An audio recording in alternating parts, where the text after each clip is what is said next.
what should we do? All the jokes have become the news. Take the black pill they're prescribing you. Game over. Game over. Game over.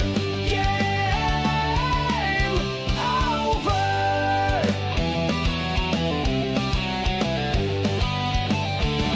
There is nothing to say, nothing you can do. The government and media just lie to you.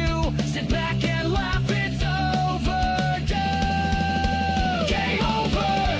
Game over. Game over. Game over.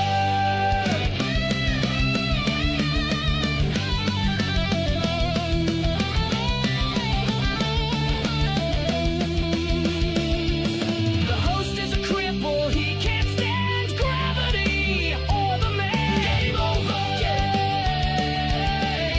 over. Game over. Game over. The show is the chat Johnny doesn't understand. We don't care what he has planned. Game over. Game over. Game over. Game over. Okay, so we're starting off. The chat has not responded at all. That is a new one. Did we not launch properly? No, I'm over here on YouTube. We got people saying Caesar jumping in. Johnny, how's it going? Brian saying woo woo. Okay, so it is just starting slow today. That that happens. Had me a little hoot just before the program.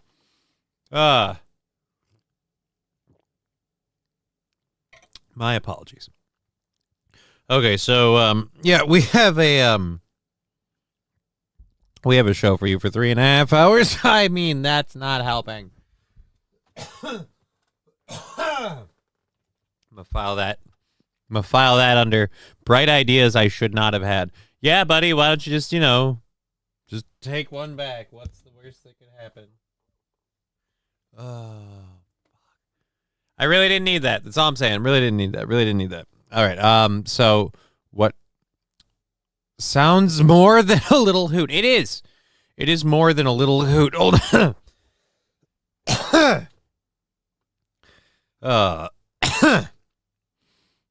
It is more than a little hoot. It is more than a little hoot.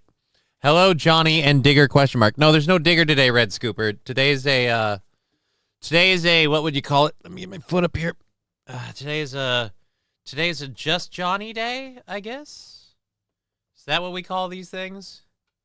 Just Johnny Day. Today's Just Johnny.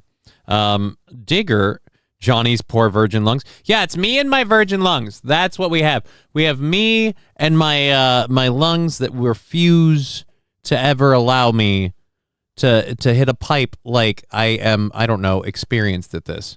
I'm forbade from smoking like I've done it before. What do you want from me? Sands Shovel Show.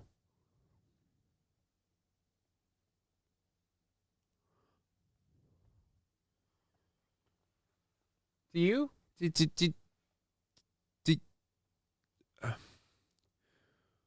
What? Brian the Science, good afternoon. Yes, good afternoon. Hello, everyone in the chat.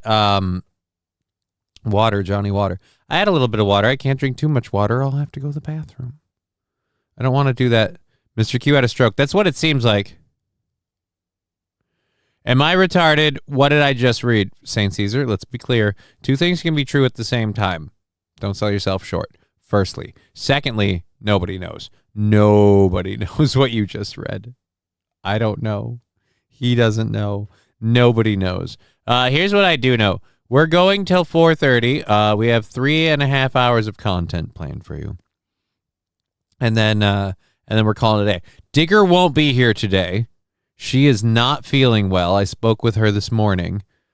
She is not like super under the weather, but she's an Aiken unit, as she would say. And so she decided that she won't do her reading and chatting with chat streams today, and thusly also not doing my show. I was a complete dick. I pushed for it. You know, I was like, hey, but you're gonna do my show, right? Like you're gonna do my show. So no. But anyways, so yeah, she's taking a break today. She's resting her weary little head, and we are doing the show solo. So spend the day in bed.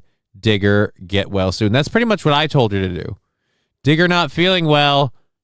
Addiction will do that. Addiction to what? Saint RN. Addiction to what? It was a headache, firstly. I'm curious what the addiction is to. Because she has like stuff. So if it was like, oh, marijuana, like that would have worn off by now. No rumble, Johnny, says Lab Glass. That shouldn't be the case. It says that there are 5 people watching. Let's go to live. It won't let me go to live.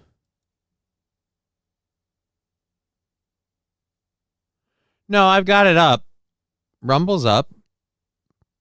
Lab Glass. I'm looking at it right now. So maybe it wasn't up initially.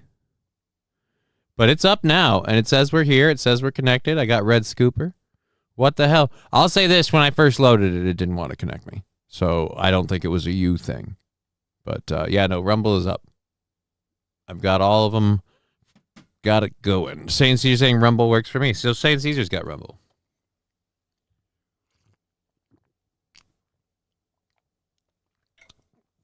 I'd like to commend Saint Caesar, even if he didn't have Rumble working. He didn't say anything. Somebody else did. It's beautiful. Damn, I miss Digger, says Brian. Well, you don't normally tune into her reading streams anyway, so for you it doesn't mean much. She just won't be joining us in this lovely show today, which we have planned for you fine folk, which is going to be interesting. We got a lot of stuff about Zorhan Mandani that we'll talk about because he's a piece of shit. But I wanted to do something funny about it, and then I just kept finding more, including, I don't know if I'll think this is funny or cringe, but Michael Rappaport went to the streets to complain about Zorhan Mandani. And as I'm a big fan of Michael Rappaport going out there and mixing it up with the people, he always makes an ass of himself. So it's fun. He doesn't do it intentionally. He just does. I will have time tonight to do stuff. Maybe I'll play Monster Hunter, I guess. I don't know. I'm raiding. I got a big raid plan. Arc Tempered Calamari is in my crosshairs. Well, good luck for you. That sounds difficult. Have you seen the video of Grandma sitting next to a bear? No, I don't know that I care. We have a lot of stuff. If we run late, we can go to that. I'm pretty sure I have animal stuff. I usually grab animal stuff for Mr. Q because he usually throws in a little bit of money once in a while because he loves the animal videos, and so we try to do that. Speaking of people throwing in, yesterday was very, very supportive on the Rumble and the Twitch. Thank you. Because of that, the goal for today was originally, when our show ended yesterday, all intents and purposes, it was at $50. But I think like Mr. Q threw in 10, and then Rumble and Twitch jumped it all the way to $20 for tomorrow, Friday, October 31st. So we're on the $20 to bank out the week. If you want to just mercy kill it now, no muss, no fuss, we have the Rumble, YouTube, and Twitch chats have the PayPal, Venmo, and Streamlabs links in there. You can just do it direct. Otherwise, we have the Rumble rants, the super chats, and bits and subs. Son Piker got a shout out by JD Vance about the shock collar. I laughed. Cool. Wait, raid? What raid? They're doing I think a heroic clear. You could probably run even under geared. We could carry you if it was heroic, and otherwise it's normal for the guild tonight at the 7 p.m. time. It sounds like going forward, we're probably going to drop down to 1 day a week since we've gotten the AOTC and the achievement mounts. It sounds like we're going to probably just drop down to 1 night a week, bang it out.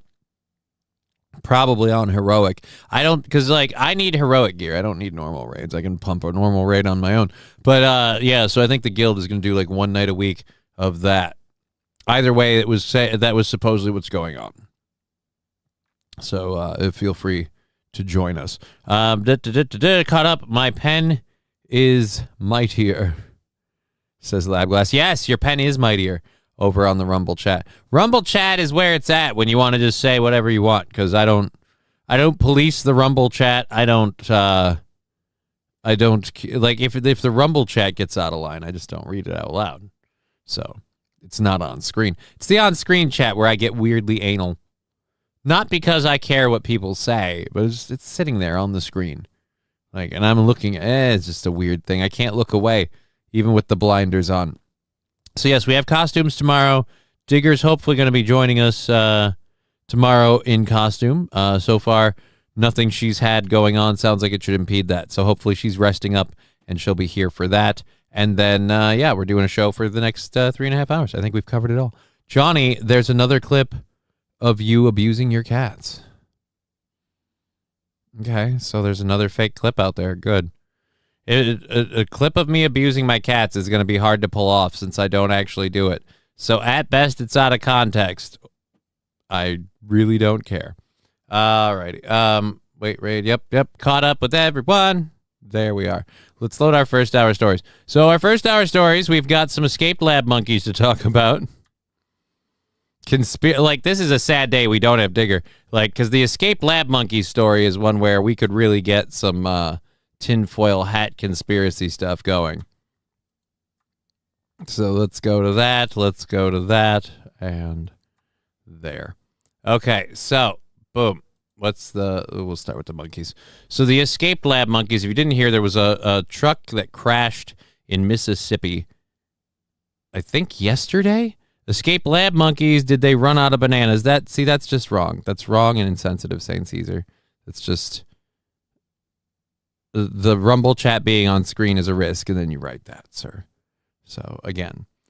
So, yes, the Mississippi officials say escaped lab monkeys were not infected with COVID, herpes, and hepatitis, even though initially a sheriff released information about these escaped aggressive monkeys, saying, quote, aggressive monkeys escaped from overturned truck on Mississippi highway. These monkeys could be dangerous. Here's the truck where the accident is. Now here's one of the monkeys right here. Let's zoom in on this so you can see this. There's one sitting right there.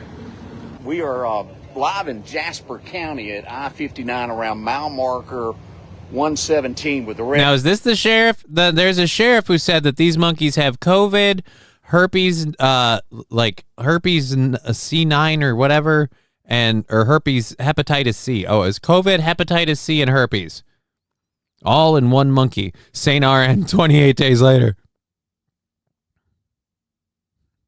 Mr. Q, Matthew Q. Yes, I knew as soon as I seen this story, it was perfect for Johnny's show. Well, I mean, it's lighthearted and serious at the same time, so yeah, that fits. 28 days later. 28 days later? Ugh.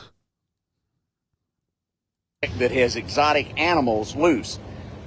We got law enforcement here.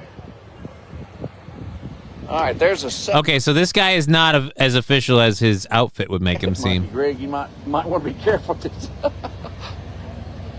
He's on the prowl there. Again, each one of the crates have monkeys in it. We have one that's escaped on that side of the road in the northbound lane. All right, so there we go. That is not the video clip that I was hoping was. Anyhow, deputies say the animals carry hepatitis C, herpes, and COVID, and one remains on the loose. Well, supposedly all of the animals have been disposed of, and they don't have herpes. The sheriff's office got quite a few hits off its initial details wrong, causing a flurry of public panic. First, the sheriff said the escaped monkeys were infected with a cocktail of diseases. Then the sheriff said they had caught all but one of the monkeys, but there are actually 3 that are still on the loose. Oh, no. Then the sheriff's office said the monkeys were being transported from Tulane University. Tulane responded to that assertion with this message. Non-human primates at the Tulane National Biomedical Research Center are provided to other research organizations to advance scientific discovery. The primates in question belong to another entity and are not infectious. We are actively collaborating with local authorities and will send a team of animal care experts to assist as needed. Mississippi Wildlife and Fisheries, along with local law enforcement, are on site, and an animal disposal company has been contacted to assist. So in total, 18 monkeys that, according to the government, definitely don't have COVID, herpes, or hepatitis were killed before officials from the university that hosts bioresearch facility own the monkeys could retrieve them, and no one knows why. But don't worry, 3 of those completely non-infectious monkeys are still on the loose. St. Aaron, didn't Simpsons do a monkey disease episode? I don't know. When did the Dustin Hoffman Outbreak movie come out? Guarantee you they probably did one around that time. Chevrolet JB, this sounds like Roswell all over again.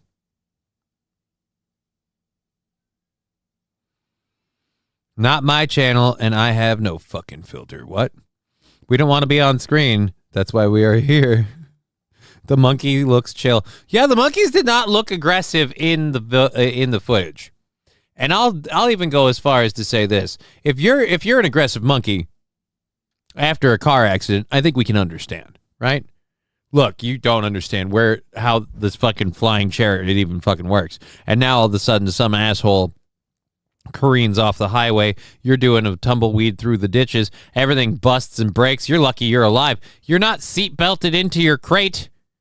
You're just a monkey at the whims of gravity and other forces of nature, like velocity, inertia, and then you're a street pizza. So yes, 3 of them are on the loose, though. So at least for all the conspiracy theorists, if we can just capture these monkeys live, we can ascertain 110%, do they have COVID, herpes, and hep C? And should they have a COVID, herpes, and hep C? Cue the university going, didn't have them when we had them. Somebody must have put that in those monkeys while they were loose. Freak 597. I like pizza. I don't know, man. Street pizza is a wee bit different. I don't know that you want a street pizza. But yes, so 3 monkeys still on the loose in Mississippi. I just love the government coming out going, look, guys, we absolutely disposed of all the animals. They 110% did not have this entire cocktail of diseases, despite earlier reports that they did. But don't worry, they're already dead, so you can't even prove that they did COVID all over again. I don't think so. I don't think they could push COVID all over again. I would hope not. I mean, I'm probably wrong, but I would like to believe that if they tried, we'd push back as a society, as a people. Like, no, we don't need to be locked down. We don't need to ruin small businesses. People can take their own health precautions and take their health at their own risk, like we do every day in this world. But we don't need to fucking do all that bullshit again. We don't need to have a silent transfer of wealth from middle income and lower class homeowners and private business people to all the way up to the top. I always thought it was supposed to trickle down. That went up. Strange. Seems like the only thing trickling down is the piss of lies going down my leg. We have a couple of different things to get into. I've got a video of a London woman calling in and crying about her country. This is something that's happening a lot in London and England. some of the immigrants are being violent. I guess we'll do that to be political. Some of the immigrants are being violent, and people are unhappy about it. They've been fed up, and now we have a lady literally calling in complaining about how it's not safe in her streets.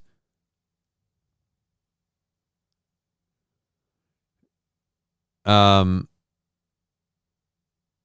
somebody else replies with, "I'm a brown dude." I love it when you got to write in a response to a video with, "I'm a brown dude."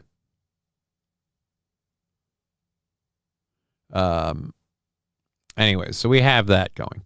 We'll be able to bring that up again. And then we're going to be talking about Zoran Mandani. Like I said, we have a couple things about him. Also, the Albanian prime minister has apparently his AI minister is pregnant. Okay. Did somebody order a Cortana and they got a fuckbot? How does that happen? Okay. All right. Your AI minister is pregnant. Okay. We're going to look into that. So, and like I said, for the Zoran Mandani thing, a lot of it is just to laugh at Michael Rappaport. So we'll get going with all that. Fully funded for today. So if you want to help out, it's pinned to the top. We've got everything else. We've got everything else covered, though. Tomorrow's the Halloween show, so dressed up for that. Hopefully be a good time. Let's bring on this lady. So this is the British lady calling into a talk show on television in Britain. A woman calls in crying in desperation about her situation in London. So this is people in the area telling you how it is. I love when I have opinions, I'm racist or a bigot or whatever, but hey, let's find out how it is on the streets. To Hillingdon. Yep. And so I moved into my house in 2019. My local shop, there's been 3 stabbings, 1 murder since then. Wow. My friend was murdered last year up on the high street. Girl I know was murdered in Southall Park. The government are failing us. I'm so scared for my children. I have a 22-year-old son, and I'm begging him to move out of the country. Oh my goodness, I feel for you.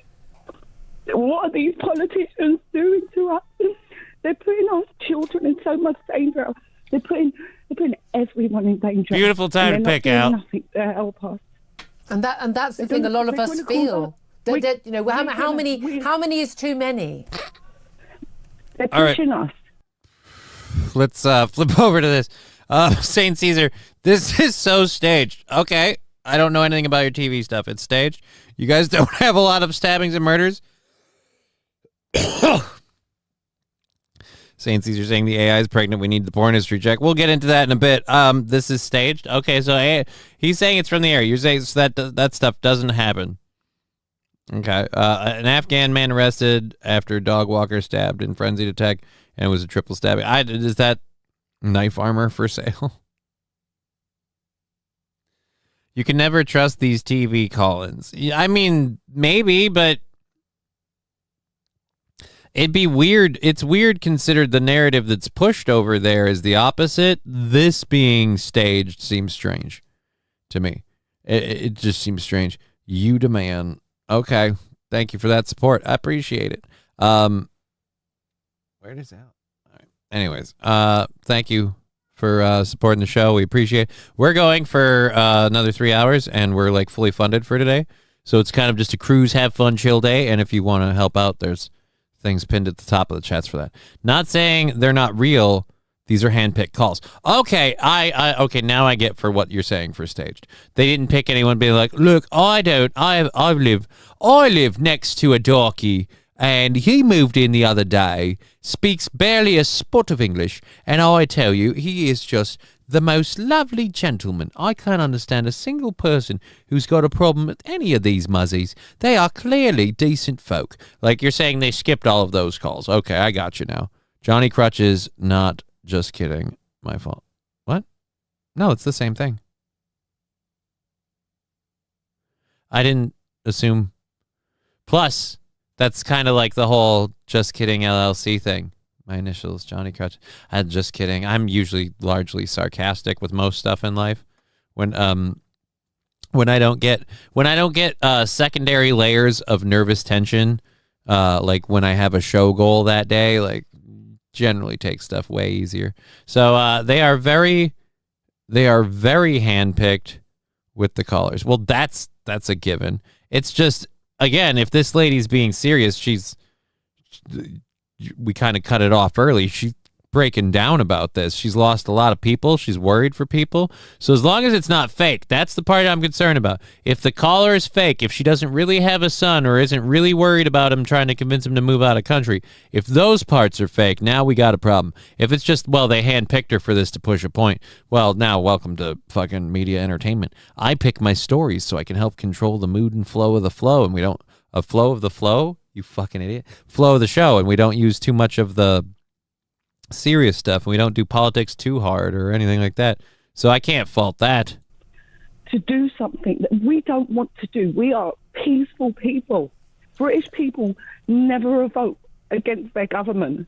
Yeah. They're going to push us to it because they're not listening to us. Our friends, our family are dying. They're going to push us to it, buddy. They have been for a while. Nothing's changed, Julia.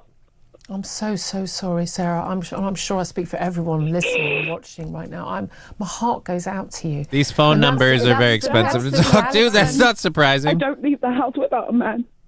You're that worried. Well, everyone I know is getting stabbed. Everyone I know is getting stabbed. I might want that as a clip. Everyone I know is getting stabbed. St. Caesar, by the way, the only authority on whether or not any of this shit is accurate, because he's the only one of us that I know that's on that side of the lake. But buddy, you're saying it's fake, and the laughing, the fake crying right there. That is hard, man. I don't believe that.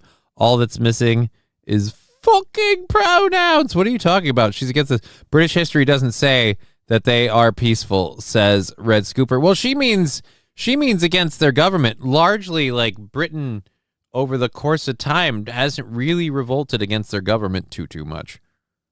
Stab by Cool Ranch. I don't know what that means. 'Tis but a scratch. 'Tis a flesh wound. Come back, I'll bite your ankles off.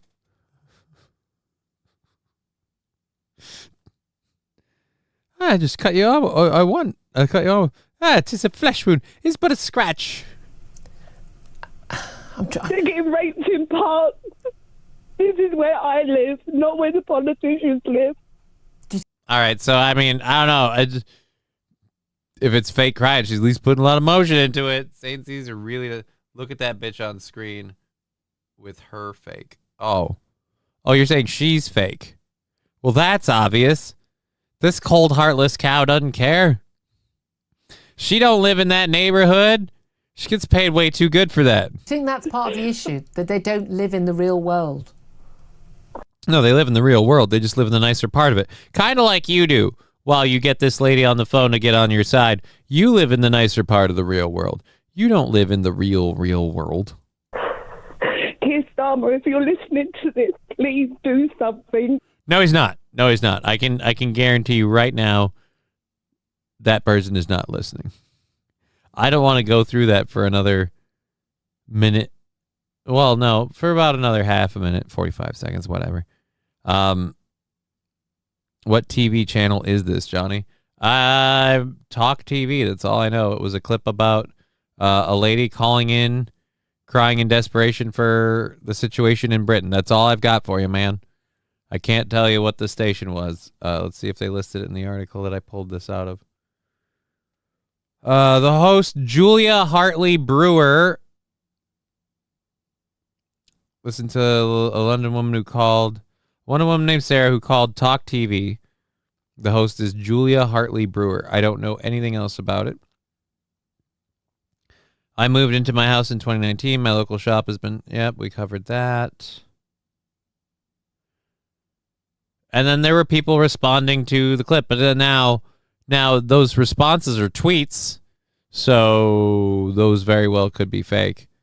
And that's, again, where we have... I'm a brown dude born and raised in London.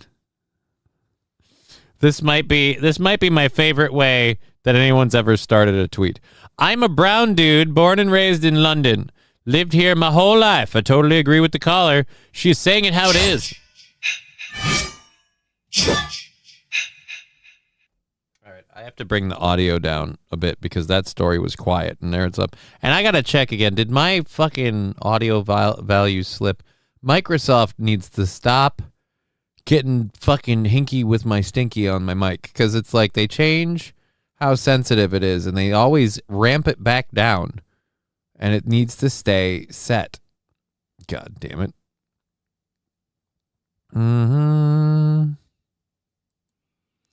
Amazing sound. Nope, you're good.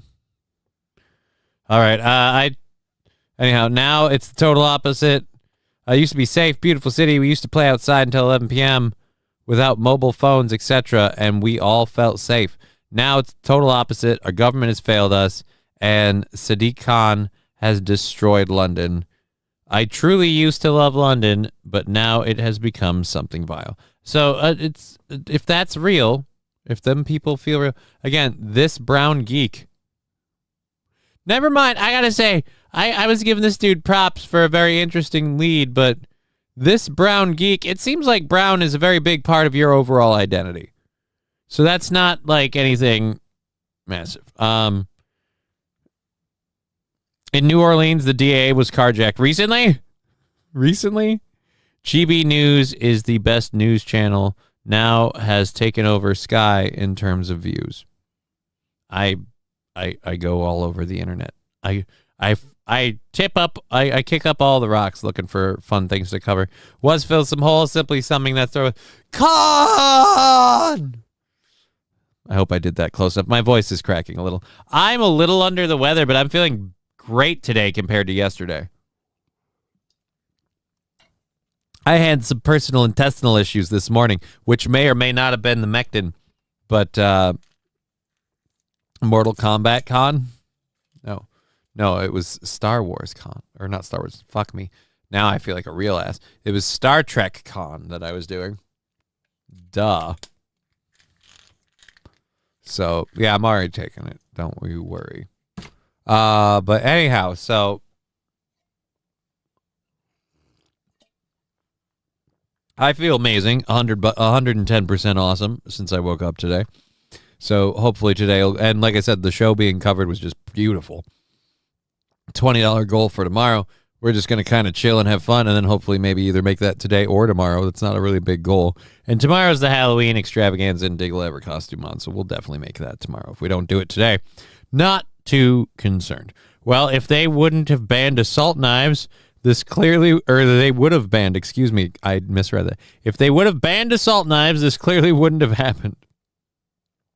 One of the best arguments you can make against getting rid of weapons and de-arming your populace is how Britain has handled things. Like, they've gotten rid of stuff, but people still do shit, and now you're not armed because you follow all the rules. Bad news for you, though. They didn't. Those guys didn't.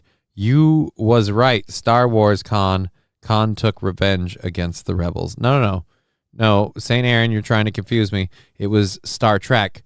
Star Trek was the one with William Shatner and Khan and the whole thing, and then they redid it, and it was like, meh. The remake, meh. But yeah, if we made drugs legal, crime would stop. Really? Do you really believe that? I think some drugs are less detrimental than others to legalize, but I think overall, and I do think the genie's out of the bottle in terms of drugs. We've been using pharmaceuticals and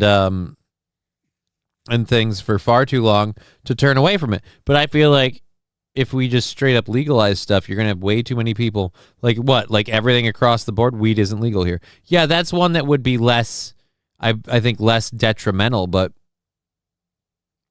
Freak 59, who's no, that was Saint Caesar that said that. Yeah, pot is pretty detrimental. It makes people stay at home all day and saps their ambition somewhat. I think for some people, Vernon Dozier, my ambition isn't sapped at all. I get out quite frequently despite being handicapped. And not just to get weed, but I get out all the time. And I wouldn't say it makes it saps my ambition. I've been trying to find new ways to generate revenue and looking at moving, trying to figure out whether I'm moving cross country or into a new country or just across the state, figuring all that stuff out. I don't know. You might be the exception that proves the rule. That is possible too. I am generalizing that every pothead is like me, which I don't think is the case. Because I'm one person who admits some of the most annoying fucking people in the world are potheads. Potheads are some of the most, especially because there's a bunch of different kinds, but the ones that want everyone to smoke my weed, man, you gotta hit my bowl, dude. Like, those people drive me nuts. I full-heartedly admit that even as a medication, I lose, like, I smoke it more maybe than I need to. But I tried going without it. Boy, Lord, did that. And it wasn't like a chemical withdrawal. Boy, Lord, did those motor skill muscle spasm shit suck. Anyways, anything as a crutch alone is bad, except crutches in Johnny's case. Yeah, sure. I'd agree to that wholeheartedly. And I would also admit that my marijuana usage is, in some ways, it does limit me. But I feel like I do things to, I also try to not, like, I don't bring it out with me, especially lately. That's been my big rule. Like, you leave the house, you leave the weed. You go out and it's like, oh, well, I can only handle so much time. Well, then I guess we'll have to come back home. And I found that more often than not, especially when I'm having a good time and, like, I'm out with my daughter or whatever, I just kind of, well, we deal. We deal instead. Just not have it. And I don't do that around her at all. All right. Was this was everything else about that? Yeah, we don't need to do any of that stuff. We're done with that one. Close that up. And again, for those of you who might be just jumping in here, wondering where Digger's at, she is feeling a little under the weather. So she won't be doing her streams and also not going to be here on mine. Johnny is biased for weed. I don't think weed, British history doesn't say that they are peaceful. I don't think that weed is as detrimental as other drugs. I think, because, like, I think you can still be a pothead and function. You can still be a pothead and function. I don't think that that's the same for everything else. You see those people on Kensington that did Fent and Crocodile and all that other crazy shit, and the highs that they're riding, those are people that are chasing highs. That's another thing. Those are people that are chasing highs, and then when the high they're getting isn't good enough, they find a new one. Like, those are people that do weed and then they move up. I don't even move up into weed. Like, I don't like going to vape pens and concentrates. I try to avoid that. So, I don't know. Johnny takes chances. He goes to Walmart in the daytime. I do. I go to Walmart in the daytime. And I go to both Walmarts, and I notice the subtle differences of downtown Walmart, which has a much larger, just a more diverse and different crowd, and North Walmart, or I think Northern Walmart, which has a nicer cross section of the town's populace that goes there, and also more of just the classic Walmart clientele. But yeah, it's interesting how they handle things between the two stores. There's a very, very different vibe between the two stores. So one has a Subway, one has a liquor store. Let me put it that way. A large Ilhan Omar population. No, not even remotely. It's a Somalian population. Oh, wait. That is a dumbass. He was right, you fucking idiot. Oh, I'm sorry. I apologize. You were totally right. And I'm not saying that's why the Walmarts are totally different. I'm just saying I'm listing two coincidences. If you're drawing a connection, that's on you. We have a couple of things to talk about Zorhan Mandani. Firstly, since we were talking about England, the most beautiful thing in the world. Times of London ran a piece, and I don't know why they would, but Times of London ran a piece, on Zorhan Mandani, and they had to retract it because the article that they ran, which is this is the picture of it. They had to retract it and take it off because they interviewed the wrong Bill de Blasio, apparently. I didn't know there was more than one to interview. They did, or didn't. So what they wrote is, as the New York City's mayoral race entered its home stretch this week, a reporter, oh no, this is just the report of it. Reporter for the Times of London, Bevan Hurley, sent an email to Bill de Blasio. He received a regrettable response. While Bill de Blasio has supported Democrat Zoran Mandani's campaign, the former mayor confessed in an email to the New Zealand-born journalist that while he admired Mandani's ambition, the Democrat nominee was making dangerously optimistic assumptions about how much money new taxes would bring in. In my view, the math doesn't hold up under scrutiny, and the political hurdles are substantial, de Blasio wrote. So they published that in a really huge story. And then the actual Bill de Blasio had to respond in a tweet, because that's how we do things now. I want to be 100% clear. The story in the Times of London is entirely false and fabricated. It was brought to my attention, and I'm appalled. I never spoke to that reporter and never said those things. Those quotes aren't mine and don't reflect my views. They interviewed the wrong Bill de Blasio. Oh, they interviewed the wrong one. So that's where that was at. What was the overall thing? Who did they... Okay, so who did they interview? I want to know who the person was. The people learn to read. The people familiar with the situation told Semaphore and Hurley had reached out to an email address the reporter believed belonged to the former mayor of New York. It's unclear whether he got the address, where he got the address, or who it actually belongs to. So they don't know who he actually spoke to. So somebody just got an email, and they're like, "You're the former mayor of New York, and we have questions." And he totally fucked with them. Nice. I like it. It's fun. We have a couple other things to talk about with him. Something about him also came up recently. Did I... Oh, this was the thing that came up recently with him. And we've got a couple of stories left to go before we get into the second hour. We're going for 3.5, so we hope you're having fun hanging out. If you are, all those options are available. Show is funded and on to tomorrow. Zoran Mandani, I didn't realize this. This clip is making the rounds. It was made in 2023. You know what? I'm going to let him say it. The first question, there was this setting up of a context where this idea of hyper-local and international. And I think that for anyone to care about these issues, we have to make them hyper-local. We have to make clear that when the boot of the NYPD is on your neck, it's been laced by the IDF. We have to make...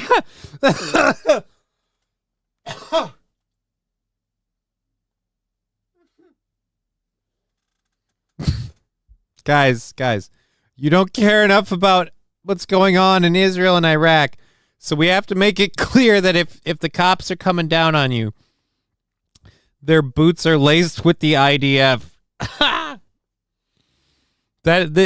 Guys, New York, do it. Go for it. I fully support you putting this guy in charge. This won't be a horrible shit show of any proportion.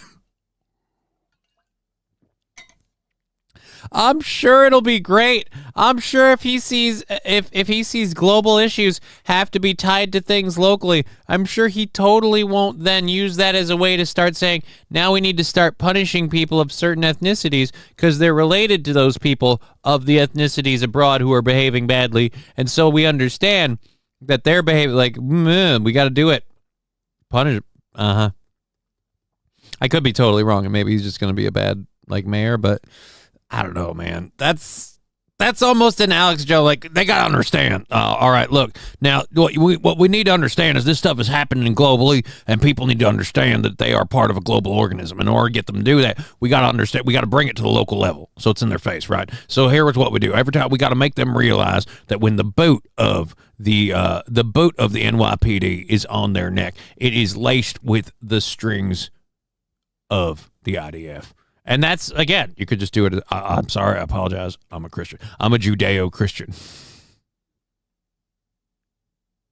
Not specifically that example all the time, but just... Not specifically that example all the time. That's just the first one I grabbed to use right here, right now. Right now. Come on, blame Israel. Like, don't get me wrong. I do all the time. I have a whole lot of things. But, wow, buddy. Wow. He's going to be great. So obviously, pro-Israel people with that clip making the rounds, not huge fans of this guy. One of the most vocal pro-Israel people. One of the most vocal pro-Israel people, Michael Rappaport, famously known for reminding all of us, hey, just because you're not chosen doesn't mean you're not dope. Decided to go to the streets to remind people what's at stake. I can't wait to hear this. If he says Zorhan the moron, I'm going to be so not surprised, just disappointed. I'm not upset. I'm not surprised. I'm just disappointed. Because I saw, and someone put the text at the bottom, I saw it said Zorhan. If he says Zorhan the moron,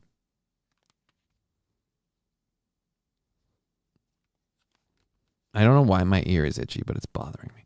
If he says Zorhan the moron, I'm going to be so annoyed. We have a candidate, Zorhan the moron. Fuck, I knew it. I knew it. I knew it. I knew when they switched the text to Zorhan in green. I'm like, I bet he got cute. And he went, we have a candidate, Zorhan the moron. Oh, my Lord. Great. Freak 59, throw the Jew down the well so my country can be free. Like, I'd reword that as throw Michael Rappaport down the well because he is so damn cringy. But thank you. The term Judeo-Christian is the most oxyzoron word I've ever heard, says Rusty. I think you mean oxymoron. Don't start Zorhan for moron. Zorhan from the Power Rangers. No. And wasn't that Zordon? Or, I don't know. Can we talk about how it was weird that, like, 5 teenagers hung out in a super cool, super secret lair with a floating head and absolutely zero adult supervision? An interdimensional floating head and a robot. It's just hanging out with your kids. Nobody watching them. I mean, that is what the children of the 80s and the 90s enjoyed, which is weird because, like, my daughter doesn't go anywhere without supervision. You're watching your kids. And I don't know, is it we learned that we had to do that? We learned that we had to watch the children. We had to keep an eye on them everywhere they went or something bad will happen to them. Or was it, like, over-coddled people? I don't get it. Don't mess with the Zorhan. That was the title of the show. Don't mess with the Zorhan. Now you got it. Boom. I spelled his name wrong, though. St. Caesar. Zorhan should have had his hard drive checked. Possibly. Drew Barrymore should love him. She thinks we need a Mamdani.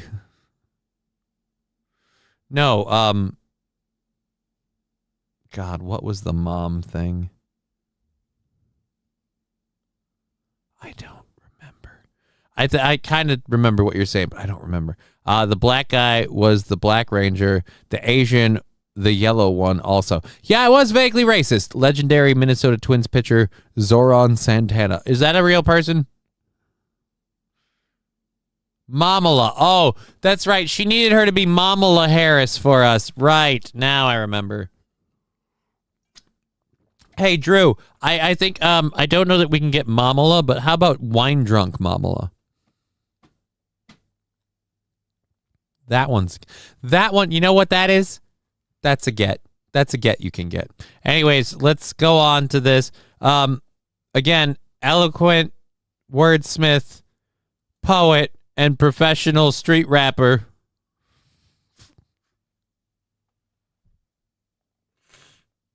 Oh, dear Lord. Michael Rappaport with Zorhan the moron. Look, I'm not saying the guy's a good candidate. I'm just saying if I were there, you might push me to his side. So far, it's a bad start. And by the way, if you want to get, like, I've got a message to get it across, can we not have what looks like two members of the mafia standing behind you? They're either members of the mafia or, well, let's just say, I don't know why. Remarkably close. All right, he's definitely not mafia. He's too old. Look at those shoes. But this guy looks like, I don't know. Zorhan the moron. The moron named Zorhan who will not even bring himself to condemn the phrase globalize the intifada. Oh my God. Because it matters. He will not bring Zorhan the moron who happens to be a Muslim, and he won't come out and condemn everything that Muslims do and say that the Jews are super duper cool and never do anything bad. What's an exploding pager? Dear Lord. It's so sad that he has to resort to this. I mean, if he just didn't suck as an actor, he could maybe, I don't know, have a career. Instead, he's got nothing to do. So he's going out, but he was good enough to make a nest egg and I guess invest. And so now he's just taking his free time to spit the good word. This is painful. I'm 14 seconds in of a 2-minute clip. I can't stand him talking. Globalize the intifada is not just calling for violence against. Why does London care about New York's mayoral election, and why do people who don't live in New York care? I'm caring because Michael Rappaport is making another ass of himself, and because the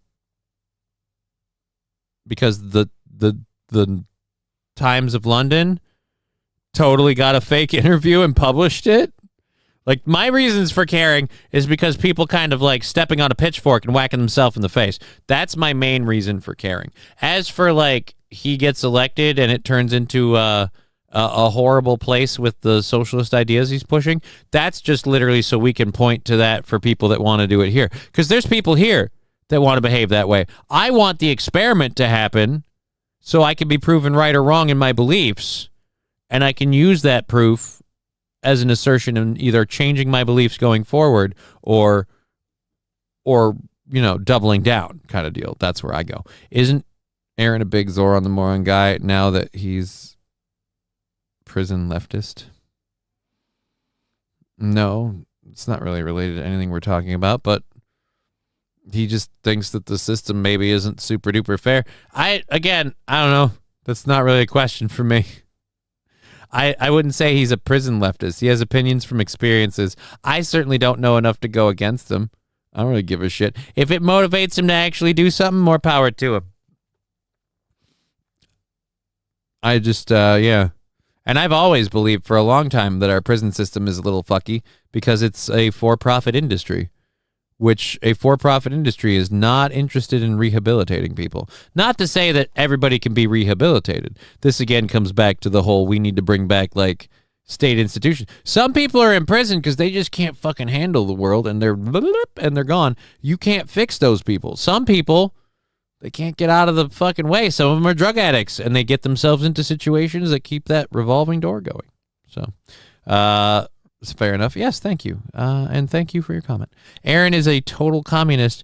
Now it's sad daddy government got him. Did he change that much? I only saw him on Monday and Tuesday. Damn. I did not know that. Either way. Anyways, let's see if I can make it to 1 minute. Let's see if I can get to the halfway point of this dude's fucking Michael Rappaport's hoary. Like, again, you needed that script written down, by the way. He needed Zorhan the moron whose moronic leftist policies won't condemn global antifada. I just repeated your fucking speech to this point without reading it multiple times while smoking weed and having slight brain damage. Dude, you suck. I'm going to say this right now, Michael Rappaport. Dude, you suck. Jews, it's calling for the violence against anybody who doesn't submit to radical jihadist ideology. That means Christian. So, yeah. So he's not talking about it because none of that's happening in this neck of the woods. Whether he's for or against it, he's not talking about it. So what if he condemns, say, oh, I don't know, the inhumane acts happening in Gaza? Like, two things can be true at the same time. That's a horrible thing that calls for violence against anybody that doesn't just bow up to Islam. But there's plenty of people that say we should stop allowing like support to Israel because they keep, oh, I don't know, bombing Gaza. They did it again, by the way. And Gaza, to their credit, as soon as they were given even a smidge of freedom, started with summarily publicly executing people. So it just seems like that's murder central of the planet. Like, just like Chicago is the murder capital of the USA, I feel like that overall region is just the murder capital of the planet, which is why they're like, it's a holy place. Is it? I don't know, man. It seems like a gateway to horrible shit because all it bad over there. All right. Zorhan would have been a better speaker. Yeah, let's agree with it. I'm leaving. I can't do it. I'm not even a minute through his stupid speech. And his crap, it's just bad. It's just bad. But yeah, there are parts about that, like, he's obviously not pro-LGBTQ, but he can't say that. He's in New York. That's the thing, like, the people in New York, and this is why I'm like, let him fucking win. The people in New York, like, he's going to get in, and either he's going to betray all of his ideologies as a like devout Muslim person, or the Frankenstein threat from the right is going to be true. He's going to come in and he's going to start just implementing these things that people didn't realize they were on board for. Describe holy place. Well, there's a lot of holes in the ground. A holy place can be anywhere you want it to be. I don't want it to be there. I'm saying there's a lot of people that live there with that belief. Muslims and Jews in that region believe that to be the locations of Mecca and the temple of whatever, I guess. They got the wall and something of David. I don't remember. Here's what I know. Really old towns, dirty, dusty, not awesome to live place from what I understand, given climate and everything else. And yet people remarkably determined to just murk each other over it. Why would you want to live there? Either way, Michael Rappaport is an idiot.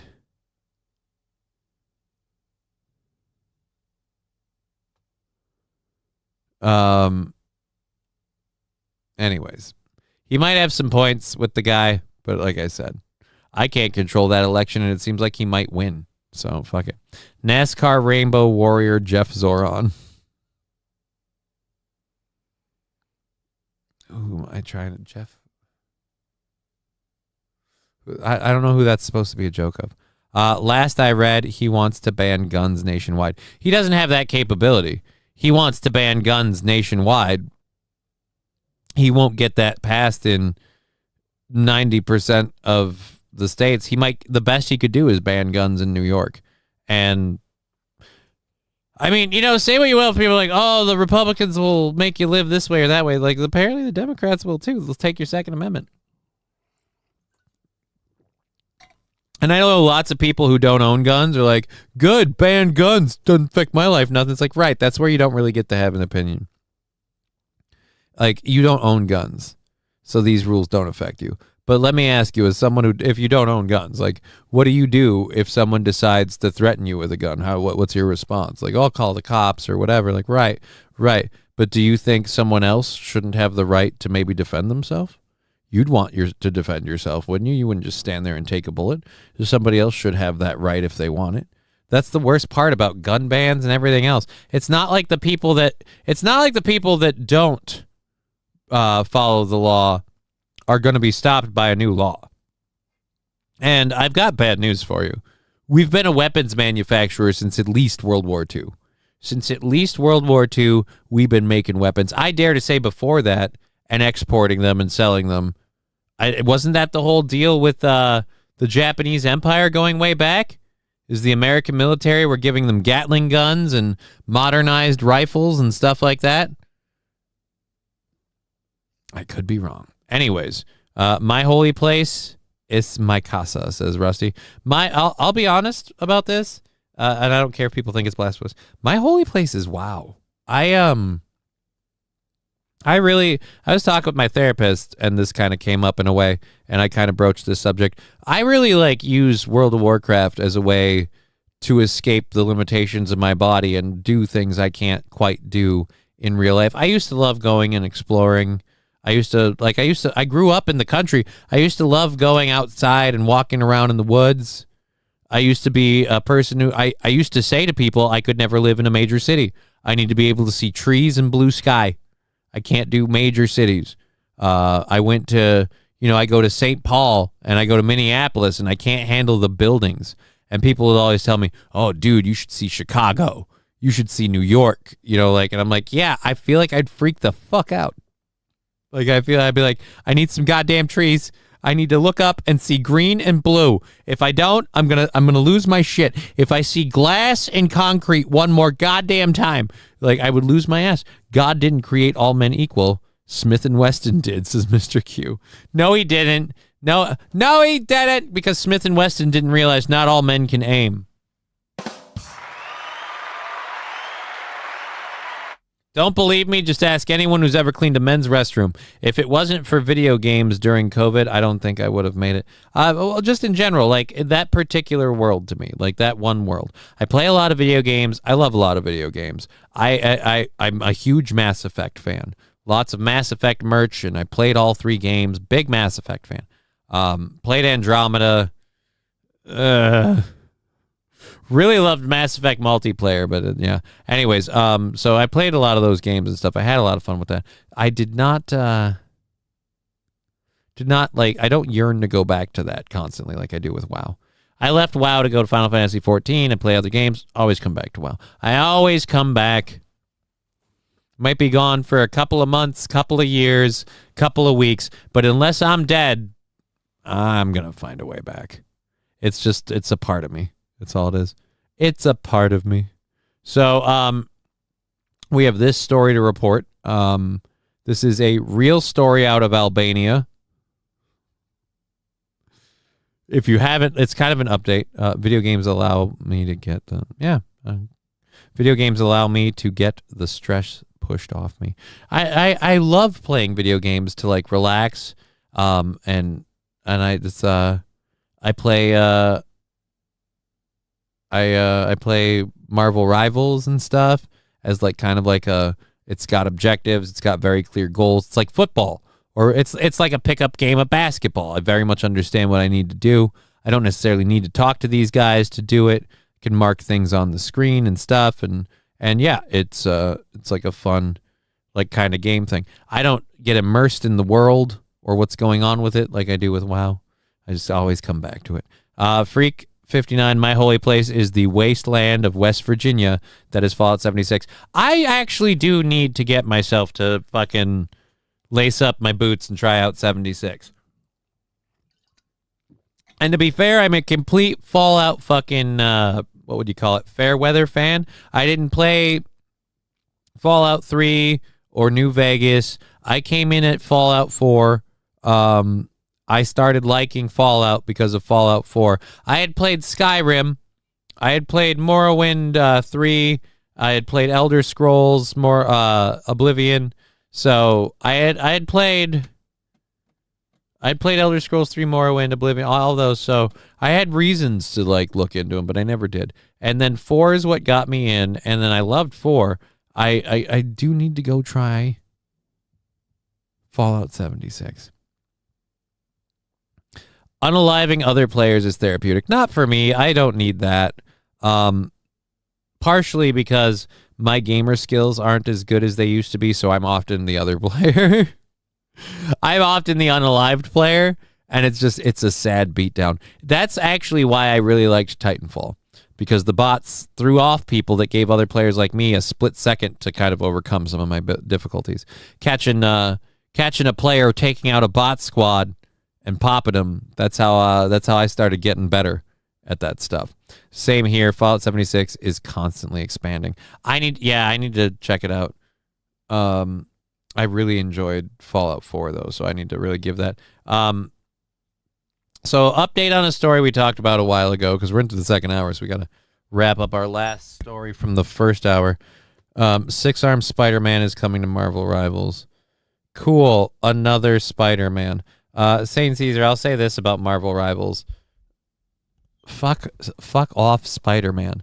Spider-Man is, in my opinion, way too overpowered. He needs to be easier to lock down or easier to deal with other superheroes. Like, don't get me wrong, versus the average Joe Schmo, the way they have Spider-Man, yeah, he's unbelievable. But way too many of the heroes have just hit a button and I do an area of insta-kill damage stuff. He's one of them. And his whole super high mobility, like, kit thing makes it impossible to keep on him. And that's just, yeah, I feel like he's a little overpowered. But that's fine by itself. Then the Penny Parker spin-off thing, one of the most OP tanks. I do play her, though, so I'm a piece of shit for saying, like, she's OP. But, yeah, she's OP. Like, I'm sorry. I've played a couple of different tanks in that game. If you can rock Captain America as a tank, you've got skill. If you can rock Penny Parker as a tank, that just means you're strategically aware. It's literally all it takes. You just got to understand how far you can push and set up a good defensive spot for yourself. As long as you understand the maps, not that hard. I hate Battlefield. Nobody rivs me in that game. Revives me. Oh. I'm back. What did I miss? Is Brian for Science. We've talked about a few different things. We're about to get into... you missed all the Zorhan Mundani stuff, so if you wanted to miss all of that, good on you. It's mostly all about how... it was mostly just about making fun of how... Is this the clip that we had before? Yeah. It's mostly just making fun of, like, Zorhan Mundani and his terror mongering versus all the people against him. Times of London interviewed somebody they thought was Mayor de Blasio. Wasn't Mayor de Blasio. Ran the interview with, he said, he supported his campaign, but he said this, and turns out the guy was totally fake. And Michael Rappaport made an utter ass of himself to burn on him. So, yeah. You've been caught up. And then other people talk about games they liked. So there you go. That's been the show thus far. It's only the first hour, though. We've got other stuff to get into, including this last story about the Albanian Prime Minister. Now, I guess Albania has a president and a prime minister, which, okay, I guess everybody, different scoops for different shoots. But,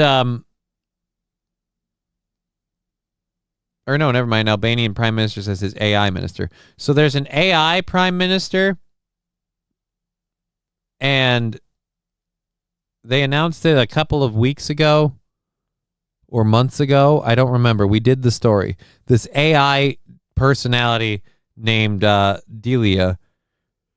Well, now the Albanian prime minister has announced that his AI minister Delia is, quote, pregnant and will give birth to, quote, 83 AI children. I need this in my life. Do we have a breakdown? We have a breakdown if this can't be followed with English. What's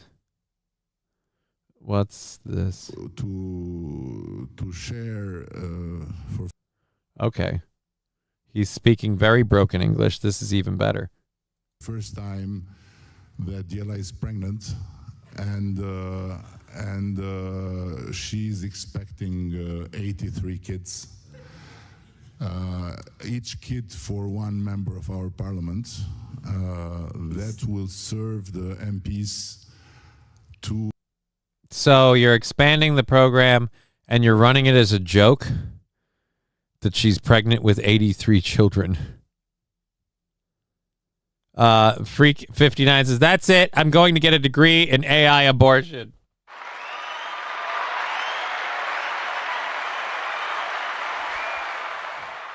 I want to know is who knocked up the AI? Who impregnated the AI?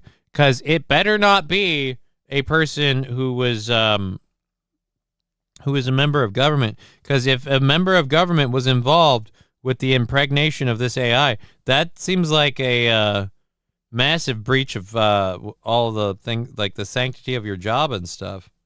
So you better be in trouble for that, sir. All right, we got to make sure we haven't missed anything. Doesn't seem like we have.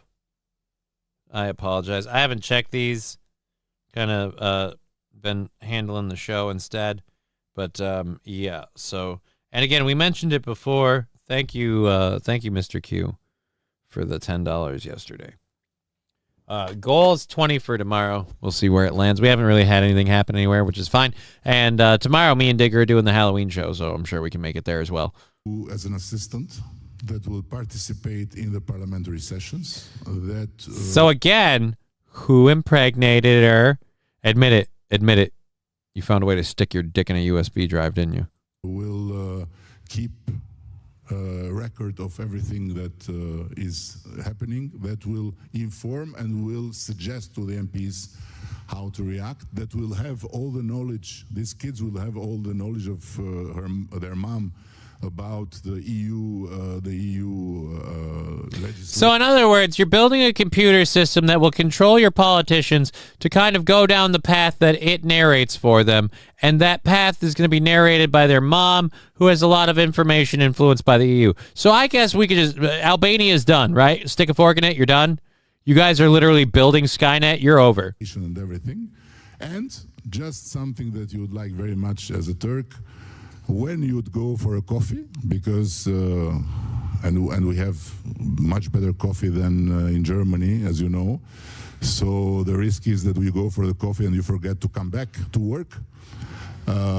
When you come back, this kid will tell you what was being said when you were not there, and if your name was mentioned, and if you have to counterattack someone that mentioned you for the wrong reasons. Oh, dear Lord. That seems completely useless. That seems completely useless. Oh. She's pregnant with 83 kids, one for every member of parliament. Well, does every member of parliament get to impregnate her? Do you have female members of parliament? Because if so, I have questions. What else do we know about this? We covered that. Someone else asking, who impregnated Delilah? We must get to the bottom of this. It's quite an artistic play. Good zeitgeist capture. Yeah, I want to know who impregnated Delilah. Did the wife catch him in the act? I doubt it. Wife's probably still alive.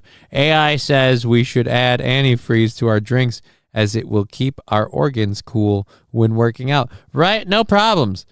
Great. This guy's country's going to have the Delamain problem. Pretty much, Mad Max Mardigan. You're going to have some very, very, very woke, followed by very not woke, very whatever.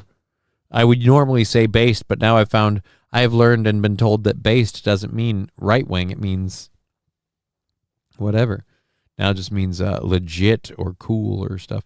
They keep changing words on me. I'm getting too old. I hate that I'm becoming a stereotype.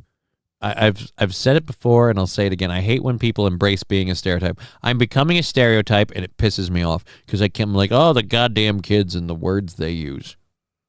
The damn kids. So, all right, we have about 2 hours left in the program. Get our second hour stories loaded up. Who gets the kids in the divorce? There's no divorce, Saint Caesar. She's not married. Delilah's not married to anybody. So there's no divorce. It's just Delilah and the kids. How many food stamps does one lady need? So we have a couple of things to talk about in our second hour stories. We have President Donald Trump ordering the Pentagon to begin nuclear weapons tests. We'll talk about that. We've got a follow up on the government shutdown. People at Yosemite National Park talking about how that will be affecting them as it continues. We have a thing about Three Eye Atlas, and we'll kind of give you the updates on that. Nothing like mind-blowing is happening. Everything that people keep saying stuff is fake and this and that. And then when you find out what is real that we do know, it's just kind of like, I still don't have any real. What I really want is to see those high-res images. that are still shut down, and it's because NASA's shut down, and then supposedly China's freaking out about it. But that's dependent on Britney Spears' future husband. How did I end up here? I don't know. Your algorithm led you. Good to see you. How you doing? It's a bold statement. Britney Spears' future husband. Best of luck to you. Is that job currently still available? I don't know. Depends who you ask. And on Britney, that's still a day-to-day. Good. Good what? Yeah, welcome. Yeah, welcome. Welcome, welcome, welcome.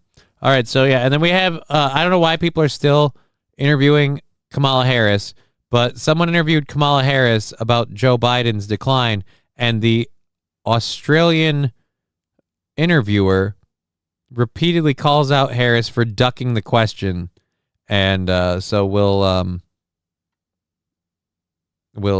be able to enjoy that. Again, I don't know why people are still interviewing Kamala Harris. She keeps doing, like, why they let her do interviews. You'd think like the Democratic Party would just like message her and be like, "Hey, look, we just saw how it went last time."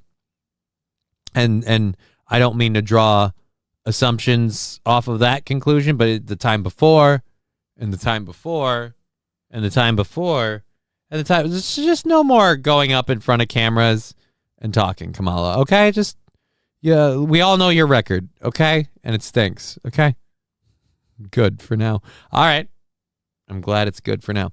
Let's go over to this. Trump.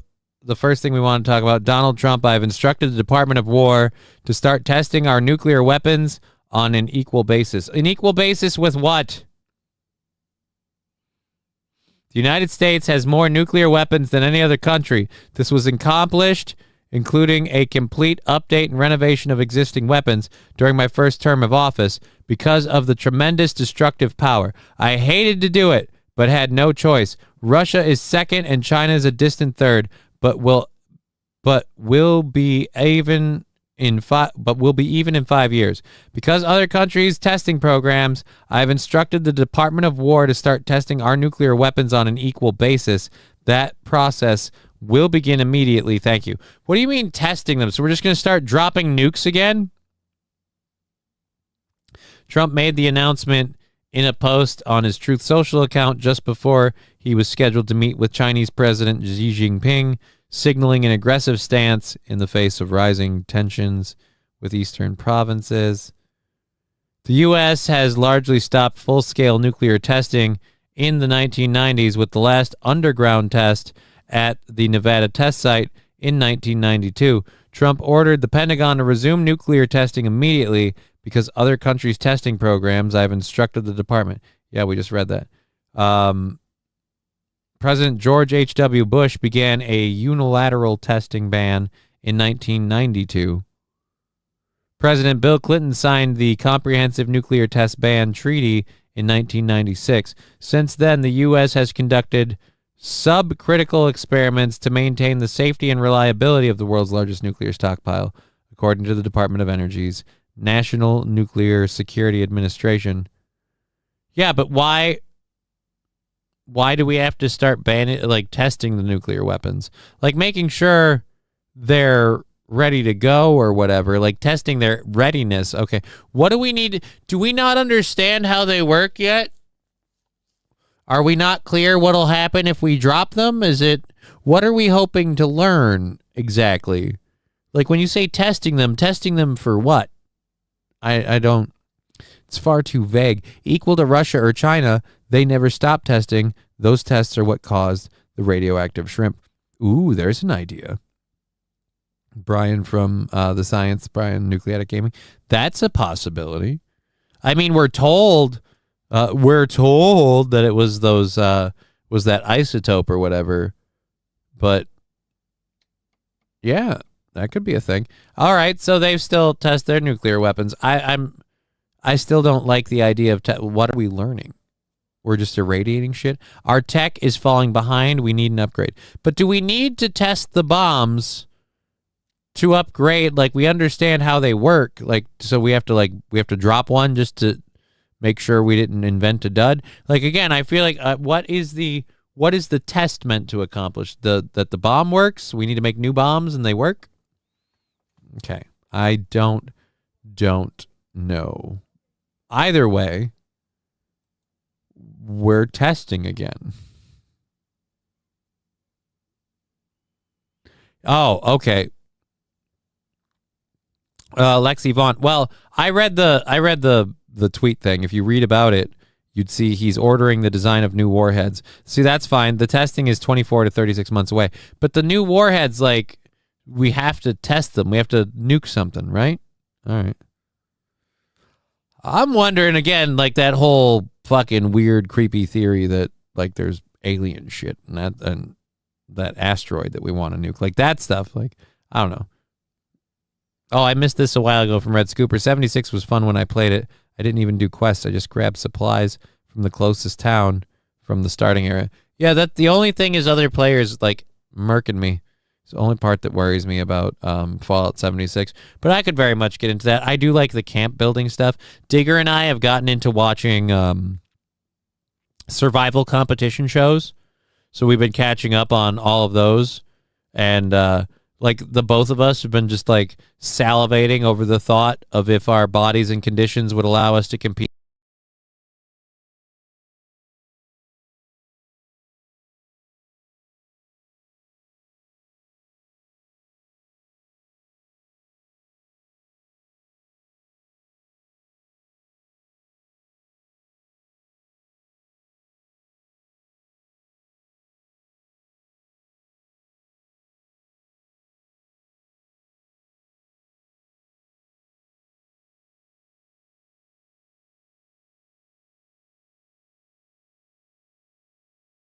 That would probably be the only downside I would have.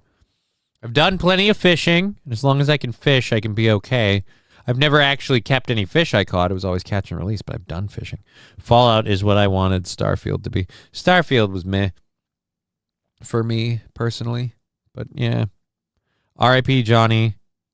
Oh, we're lagging out? R.I.P. that Johnny. We lagging out today. What?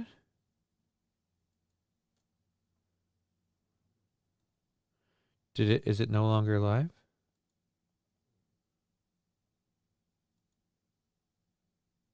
Did it disconnect me? Nope, you're still there. I've got that. Small scale for delivery purposes. What?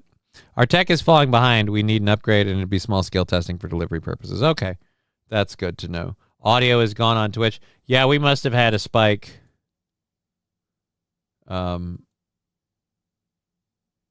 Other than that, Twitch was reading things fine.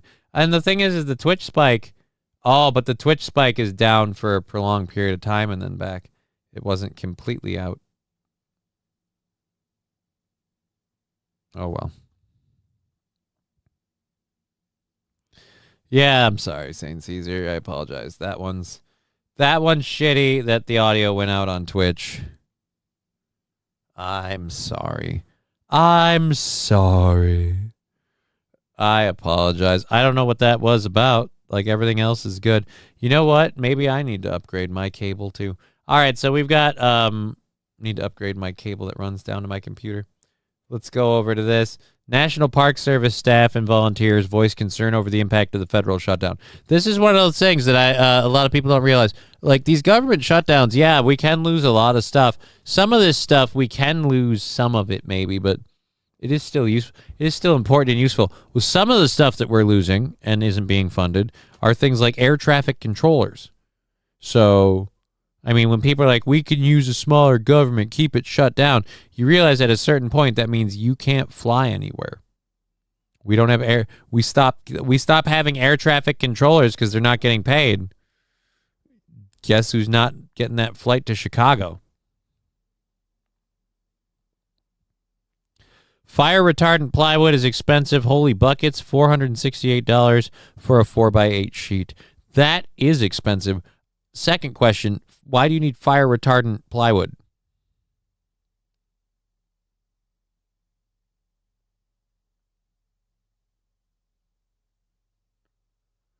Brian for the Science saying, of course, Mr. Q, it's really expensive because it's really hard to take a chromosome away from plywood.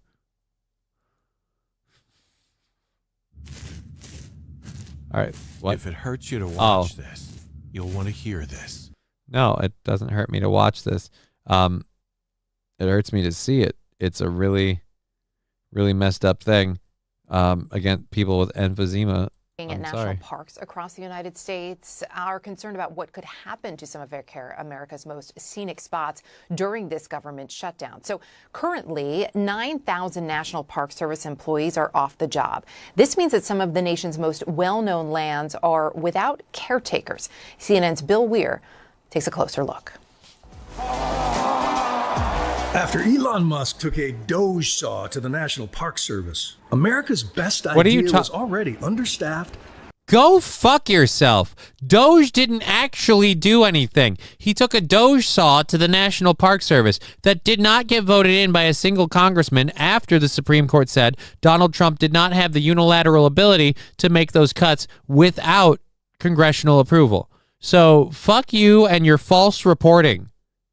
There was no Doge cut to the National Park Service because those services were, again, not a single Doge cut was ratified by the Senate. Dick. Hate lying cock. Now I don't trust this video. Under siege. About a quarter of the service staff and their combined experience was lost. Then came the shutdown with furloughs and threats of more layoffs. And under Trump, parks like Yosemite stay open with no one at the gates and a skeleton staff. One of the worst ideas for national park health, according to 43 former superintendents. They tried but failed to convince Interior Secretary Doug Burgum to protect the nation's most cherished landscapes from unmanaged crowds. I'm concerned, definitely. I've seen this kind of stuff before in the past. This one feels a little different. I have a feeling it's going to last a lot longer. As founder of the Yosemite Climbers Association, Ken Yeager has been a fixture on rocks like El Capitan for over 50 years. I worry about damage in a lot of ways to these parks. When you got so many people in a national park like this, it disrupts the wildlife, disrupts the plant life. Right, Trash but gets left everywhere. I clean up trash. Trash gets left everywhere. You can't PvP if you don't initiate it. Oh. Well, I thought, can't people like nuke parts of the map? Like, can't they send down nukes? Or is that already initiated? Brian, dude, it's CNN. What did you expect? It's I expect it with like super like political stuff to the maybe you're right. Maybe you're right. I try to grab from both sides of the aisle. I try to fucking keep the fucking... I don't close my doors to the people I disagree with because I want to hear what they're saying. It's just, again, it gets really hard to hear what they're saying when they start with a blatant, misleading factoid like that. I'm not saying they haven't cut park staff, but it's not because of Doge. Oh, fuck. The Doge saw thing, completely unneeded tie-in, completely bullshit. You had plenty of other fucking end of the world fear porn to push. Why'd you lean into that one, buddy? All right, let's see what they say about 3i Atlas then. Let's see what they say about 3i Atlas. Because it turns out this one, I didn't realize when I grabbed it. 3i Atlas this is one's trending apparently online today. Here's why. And I'll give you a hint. It's all about the eye. So what exactly is 3i Atlas, you ask? It's a comet. More specifically, an interstellar comet, hence the eye. Meaning it originated from outside of our solar system. Yeah, we've known this for months. Everybody knows about this. The 3i, like, fuck God, it's so condescending. Jesus, at least this one's short. I can stomach it because it's short. Not because she's a mildly attractive lady. And it's actually currently traveling through our solar system. The comet is making its closest approach of our sun tomorrow. Searches are high around 3i Atlas because of its interstellar nature. There have been rumors that it's an alien spacecraft or extraterrestrial technology, but I'm here to tell you it's an interstellar comet. Astronomers first spotted this comet in July using telescopes, and they've been tracking it ever since. It also recently swung by Mars and orbited. Right, it recently swung by Mars, but hold on, go back a second. Where? Let's play it from here. Technology, but I'm here to tell you it's an interstellar comet. Astronomers first spotted this comet. Go back again. And it's actually currently traveling through our solar. I've never seen this path before. Every path I've seen, it's like it comes in and it goes around. It's supposed to like bank around the... Everybody's always saying it banks around this. Like it. This looks like it barely got anywhere near it.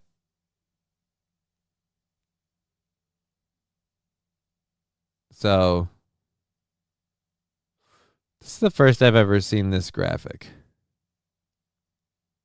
System. The comet is making an interstellar comet. Astronomers first spotted this comet in July using telescopes, and they've been tracking it ever since. What's it also the news? recently swung by Mars, and orbiters around Mars were actually able to capture images of it. So the reason astronomers care about images they haven't released. So much images they still haven't released. Thanks to the government shutdown.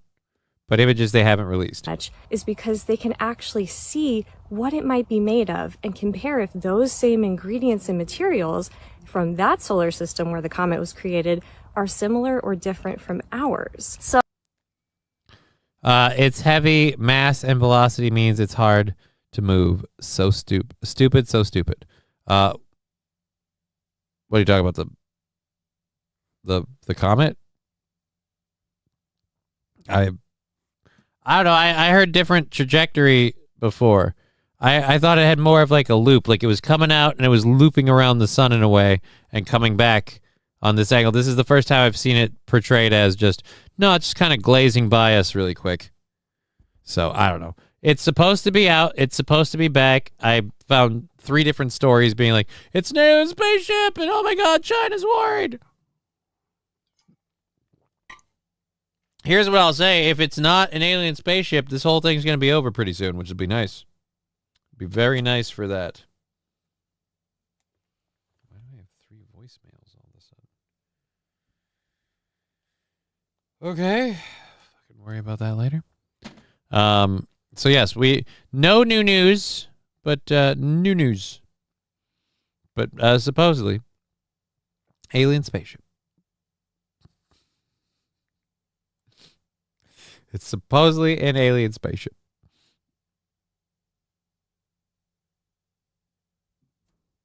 Brian the Science saying, Johnny, please try to push a car moving 100 miles per hour off course with your al dente pasta legs. I'm not saying it's on or off course.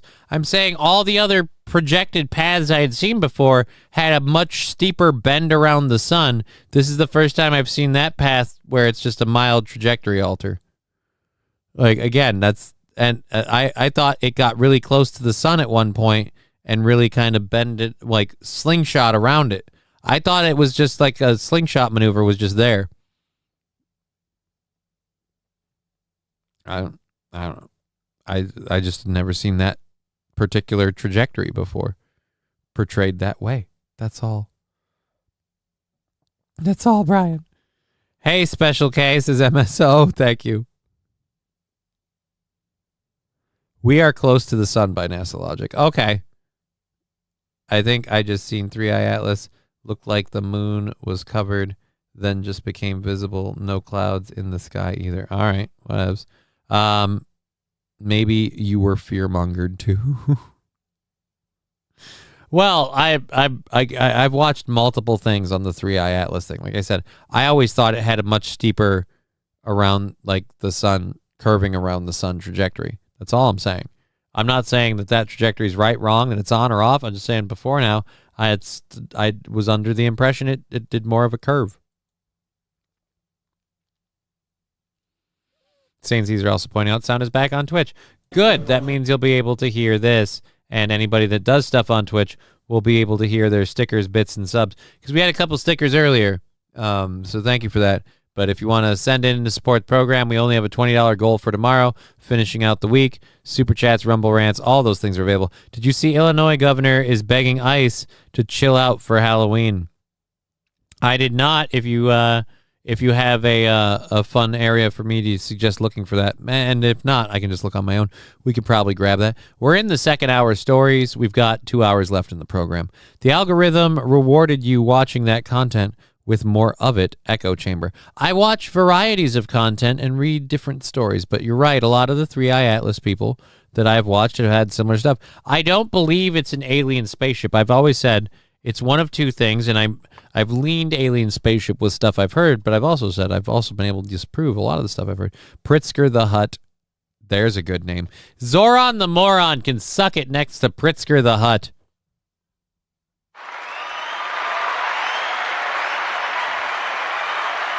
Like Pritzker the Hutt. Sad news today when Pritzker the Hutt was locked in his cab, or was locked in his limousine, and ate himself to death. Best part of the movie. All right, this is Brian's thing. My boss and I call him Priz shit. Oh, that's not bad either, but I'm a fan of Pritzker the Hutt. I'm gonna be honest.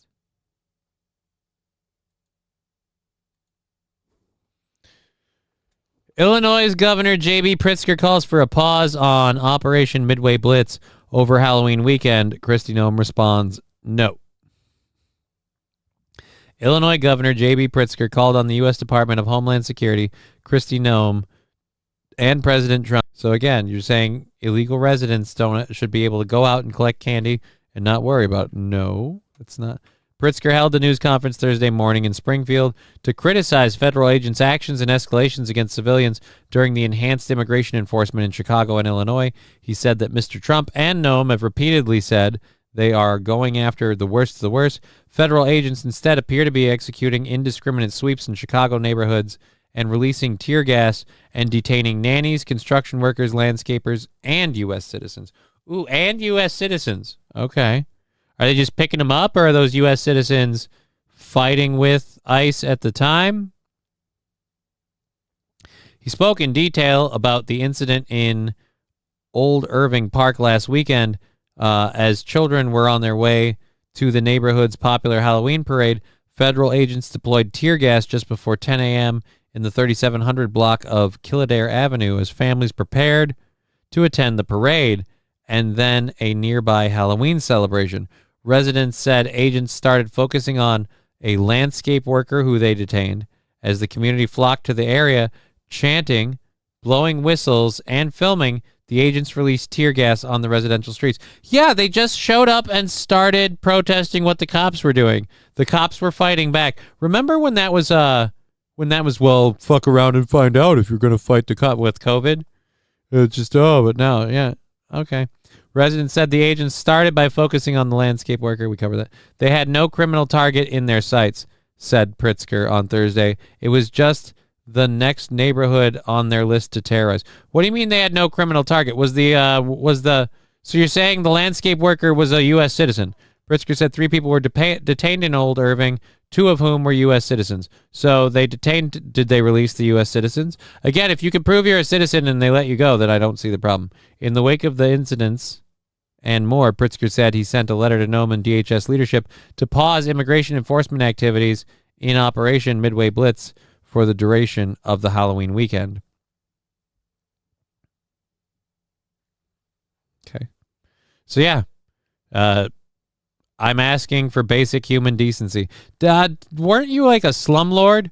That's weird to ask for human decency. I think their response will be revealing. They've disrupted everything for more than 2 months already. Give the children and the families of Illinois a break. Families of what? It's un-American, he concluded. We cannot stand for it. I will not stand for it. Again, unless you're saying they're actively arresting and prosecuting legal residents, we cannot stand for? For what? It's un-American to arrest people for committing crimes? Well, I suppose in Chicago, J.D. Pritzker, yeah, he probably thinks prosecuting crimes are illegal. And that whole, they're not criminals. Well, are they here legally? But that's not a crime. Yeah, that is a crime. That again, I hate the disassociation of that. Rumble didn't like you saying Zorhan the moron, said Red Scooper. What? Did we lose Rumble? We're back on there. We're up on that one. And we click over to live, we're good. All right. I don't know when that comment was from. I wish I could put timestamps on those. All right. Uh-oh. Somebody else saying we had the circles of death. Now I have to check.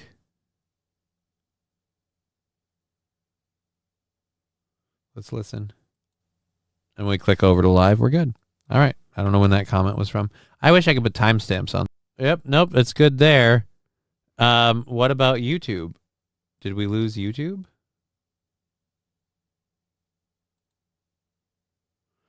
I hate JD Pritzker. I wanted to be called Operation Midway Mayhem. So yeah, no, it's catching up. I don't know what happened. If we dipped for a bit, I apologize. We probably had another effing fucking KBS dip.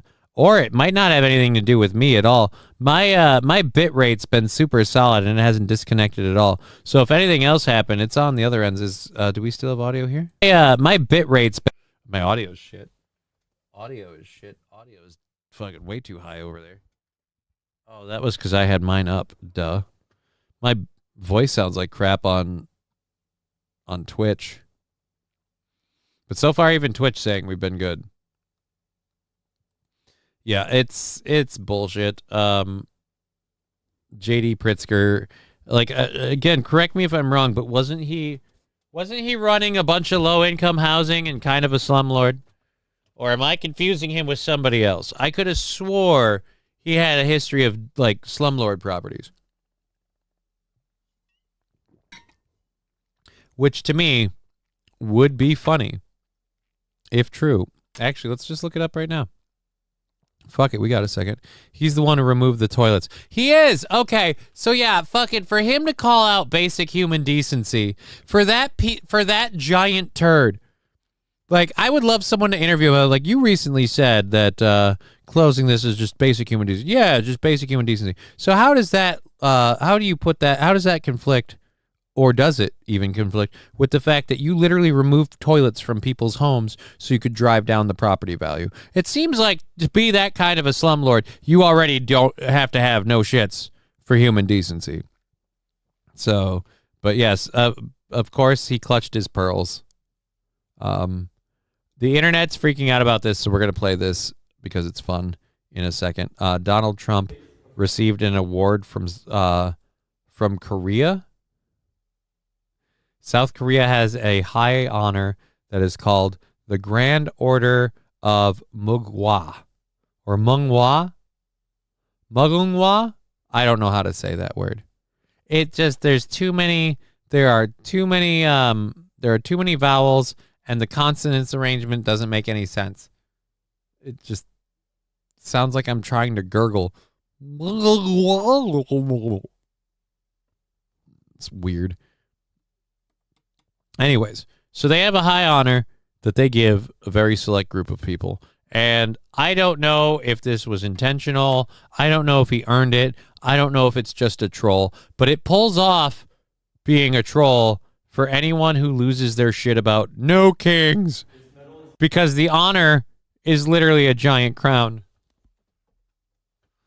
All right, let's hear it being awarded. This medal is given exceptionally to heads of states of friendly nations who have contributed to the national security of Korea. Mr. President, you are the first American president to receive this medal. All right, so now he's reading it in Korea. So this medal is given expressly to people who help protect and defend Korea. It's a giant gold crown.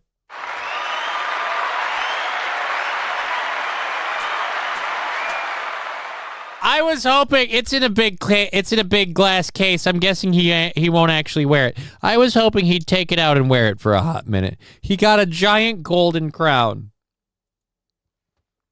A ginormous gold crown, which again, hilarious for the whole no kings thing. Let's see, do we have a picture of him? Nope, we just have the picture. Open image in new tab.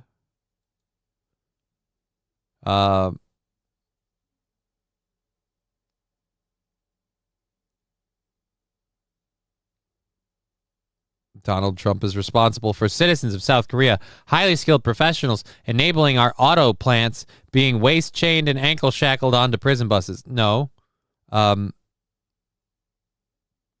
You do realize those were all illegal residents. I don't know why people are against automotive jobs going to people who legally live here. It's seems weird.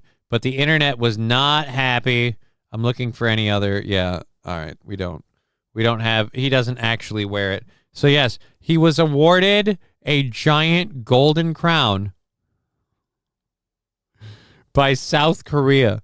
And by the way, they've apparently given out this honor before, but never to a U.S. president. So not only is it an award from another country to Donald Trump, it's the first of its kind. Oh my God, are they going to be? Who's ready for the snap riots, says Brian. I'm not. I got to go out shopping tomorrow. I really hope there aren't snap riots. Do you really think there's going to be snap riots? Maybe in your neck of the woods. I'm severely hopeful that we won't have actual snap riots. I feel like the people that would riot over the loss of snap, like you could put that energy into like not needing it, right? Like you realize like there's ways around this. Jesus, Brian. It's 50-50. There's more blacks, so it's a higher risk. That's hurtful. That's hurtful. I'll have you know, we here in the fucking frozen tundra, we manage plenty of fat white lady on Snap, all right? I mean, we have more Muslims and blacks, but like... I'm kidding about the blacks part. We have plenty of Muslims that are on Snap. And I don't know, are those people going to freak out? That'll be funny if it's like all the people you can't criticize freaking out about it. I kind of have one last thing that's like serious political, and then we can laugh at Kamala Harris. I don't know if I want to do it. I might pause it out. We've got extra shit in hour 6. Or fuck, hour 6. We got extra shit in hour 3. We've got more than 6 because we ended up finding a couple extra things. But yeah, the Fed is cutting interest rates by 25 points. This is kind of a big deal, but it also, I don't know if we're having the recession that's talked about. Will that change much? Will the economy be inspired by this? Let's go to this quick here. Fox News alert. We've got that key interest rate decision. It is out now. The Federal Reserve cutting interest rates by 25 basis points. That's a quarter point. And the markets have been rallying into this decision. The Dow up 150 points right now at another record high, although there's a bit of sell-off happening on the news, as does sometimes happen. Welcome to another hour of America. I don't want to do another hour. Okay. So... Fox News alert. We've got that key. Oh, it's just starting over again. All right. So yeah, so that's like it's what, like I was reading someone who did the math, break it down. It's like 3 to 4% interest rate thing. It's not bad. Oh, there will be looting. They will be looting up a storm, says Mr. Q. Oh, in my neck of the woods? Interest rate decision. I really hope not. Snap riots at the East Side Halal Market. Who get popcorn? I don't think that would happen. No offense. They don't have enough awesome stuff to steal. Wouldn't mind not having the snap riots, though. Is not having them an option? That's all I'm asking for. He froze up a few times here, says MSO. Yeah, every time I look at my KBS and check my meters on that, it says we're good. I've only had one severe dip, so I'm going to say that any freezes we've had have got to be something that's going on because of the service I'm using. Because there are some internet services that are still having issues. We have, what is it? Officer joins the World Records, Geo Metro, Clean Futures Fund, Chernobyl Blue Research, Elephant Pumpkin Smash. Funniest Animals of the Year. What? Wildlife Awards. Oh, the Wildlife Awards for the funniest animal of the year. And then we had that story there at the back. So yeah, I don't know. My KBS has been in the good range and we've been clear, so I don't know why it's frozen up a few times. And over here we're on live and it's pretty much on par. Odd, I can chat here but not on YouTube while on my Red Hat server. That might mean this website has better security. Possibly. Dr. Rex, glad you're joining us over on Rumble. I'm sorry you can't chat on YouTube. I don't know. Streamlabs needs competition. That would be great. I don't know what the deal is. I'm going to say this. Everything on my end looks solid. And every way that I have to check it has verified that, no, it's been very, very solid. We had one bump. One bump. And that's it. And then that's it. That's all we had. But thankfully, we're still going. We have an hour and a half left in the program, so hopefully we'll be good for the rest of the show, and hopefully Twitch will hold out with the audio. Is the audio gone on Twitch? That definitely could be an issue that we know we did. Hopefully Twitch will hold out. Nope, audio's still on Twitch. We're still good. Yeah.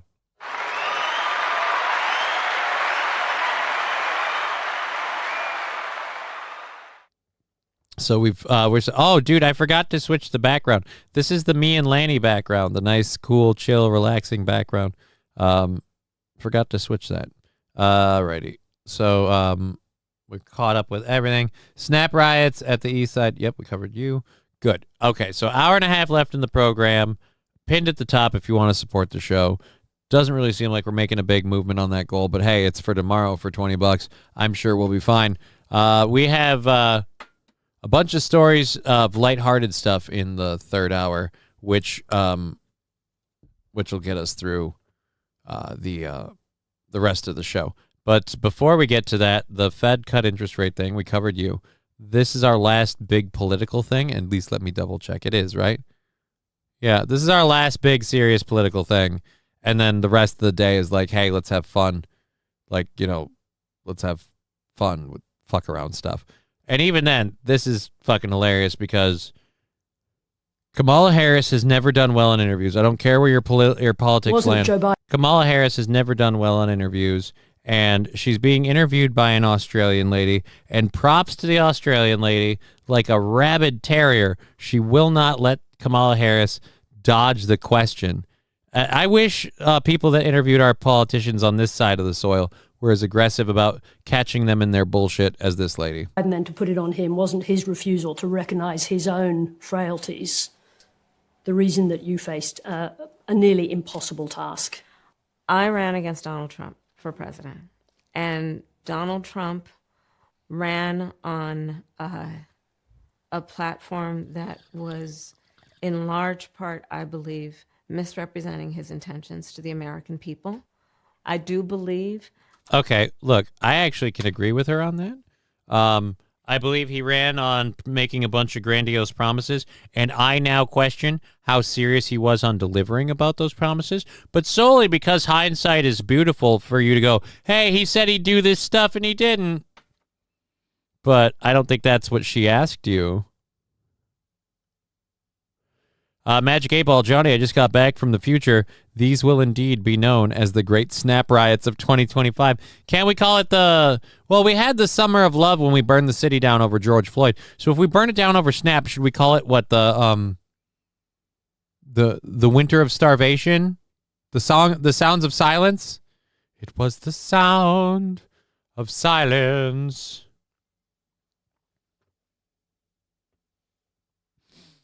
That there are a fair number of people that voted for Donald Trump who believed him when he told them that his first priority on day one is going to be to bring down prices. And he didn't. And sorry, I had to cough, so I muted. Again, these things are all true, but what does that have to do with the question she asked you about, did you feel like your campaign was hindered because Biden wouldn't acknowledge his cognitive decline? And you combine that misrepresentation of intention with also what was at play in terms of massive amounts of mis and disinformation. Again, we're not talking about Donald Trump's campaign. We're talking about the cognitive decline on Joe Biden. That you can't call that disinformation. We saw the debate. It's actually choking me up. It's actually choking me up. Oh, Lord. Damn it. Still pushing that idea. Dude, no, the footage was live. You saw him live and in person. Forgive me. And a truncated calendar in terms of the clock. I want to interrupt you because that is a world-class pivot, but it is not the question that I asked you. I love this lady. I love this lady. I want to interrupt you because that is a world-class pivot. And again, not the question I asked you. All right, I'm going to watch this moment one more time. This is for me. I want to interrupt you because that is a world-class pivot, but it is not the question that I asked you, which is about Joe Biden's failure to recognize his own frailties and what that did to you. The question is about Joe Biden. Are you still reluctant to criticize the former president? In what regard? She's about to bail out again. Please tell me she sinks her teeth in. I'm watching it one more time.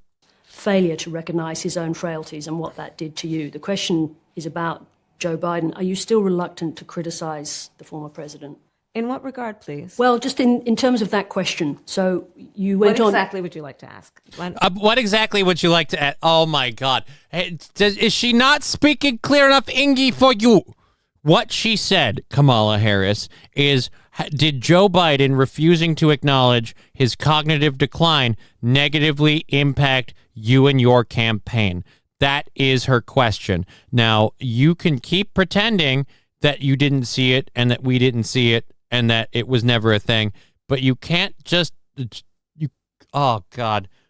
I don't fucking Jesus. And she says she's the most qualified candidate to be president ever? She can't understand this question? And she wanted to be in charge? Be more specific, if you don't mind.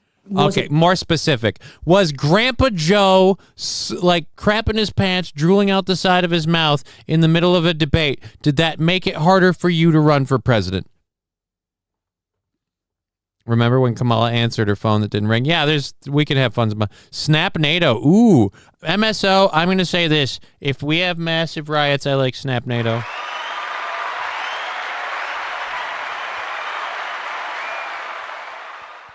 Brava, sir. Snap NATO's funny. I like that. That's good. That's good. I like Snap NATO.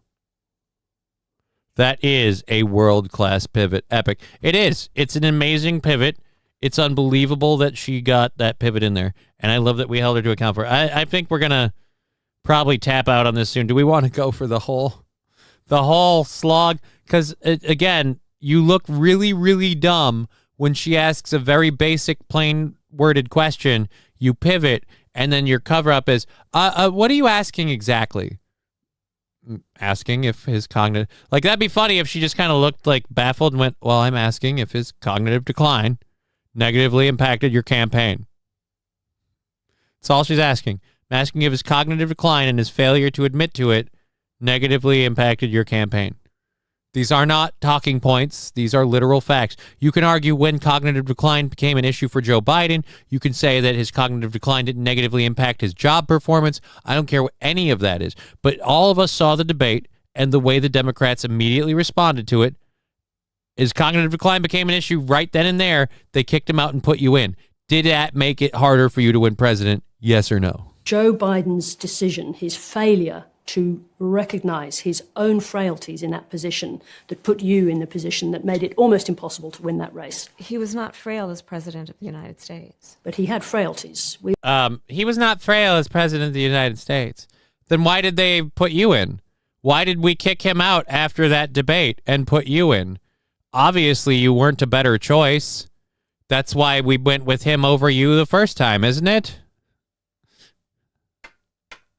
So now she's just going to, literally, Kamala Harris is just going, wait a minute, what question? And when she asks it in another plain worded way, Kamala just, la, la, la, la, la, la, la, la, la, la, la, la. Oh. Oh, dear Lord. We all saw the debate. I do believe that Joe Biden had the capacity to be president of the United States, and I have never doubted that he had the capacity to be president of the United States. Again, you're not answering the question. You do not, like, I'm sorry. Do we get to admit you to an insane asylum? You clearly don't live in reality. You were put into the position to run for president that you were put into because of how unfit he seemed at the debate. And her question is his failure to acknowledge that, oh, dear Lord, I'm getting frustrated just watching this. Want to talk about whether he had the ability to endure what a race for president of the United States would require. Well, then that would imply that he certainly has some frailties. Because again, if they didn't need you, why did they pivot to you? I will put this interview on to fall asleep later. Well, it's 3 minutes long. I got another minute of it, and I'm going to tell you this. I'm willing to move on to the next hours of stuff, just because it's so painful to watch. And again, I wish our journalists would hold both the left and the right to that kind of account when they give bullshit pivot answers. But, yeah, props to her for doing that.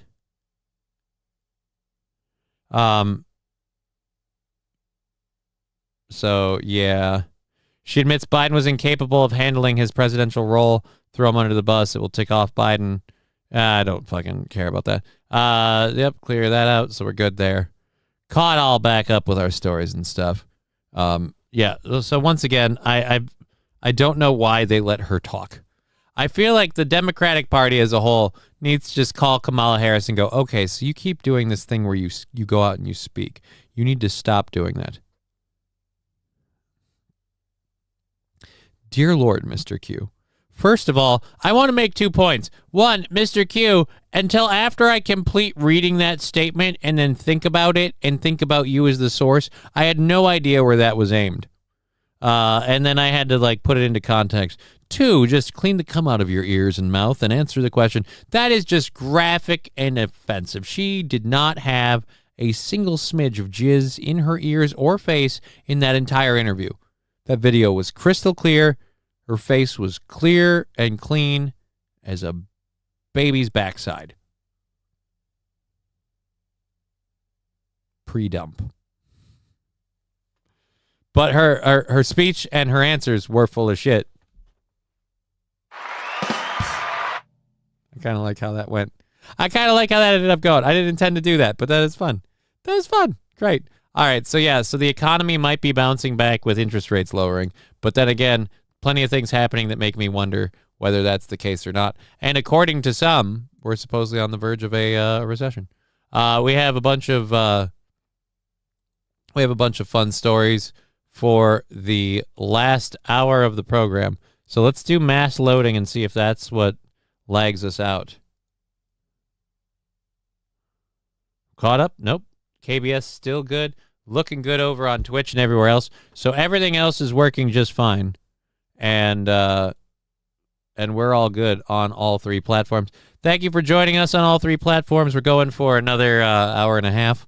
Once again, if you're just getting here, our great lady Digger is a little under the weather today, so she's not doing this program. She's not doing her reading stream, and as far as I know, she will not be doing her usual chatting with chat stream tonight. She's fine, just needed to take the morning off, needed to rest. She's going to try and maybe go out and get some errands run if she's feeling a little better since she's got the time and stuff.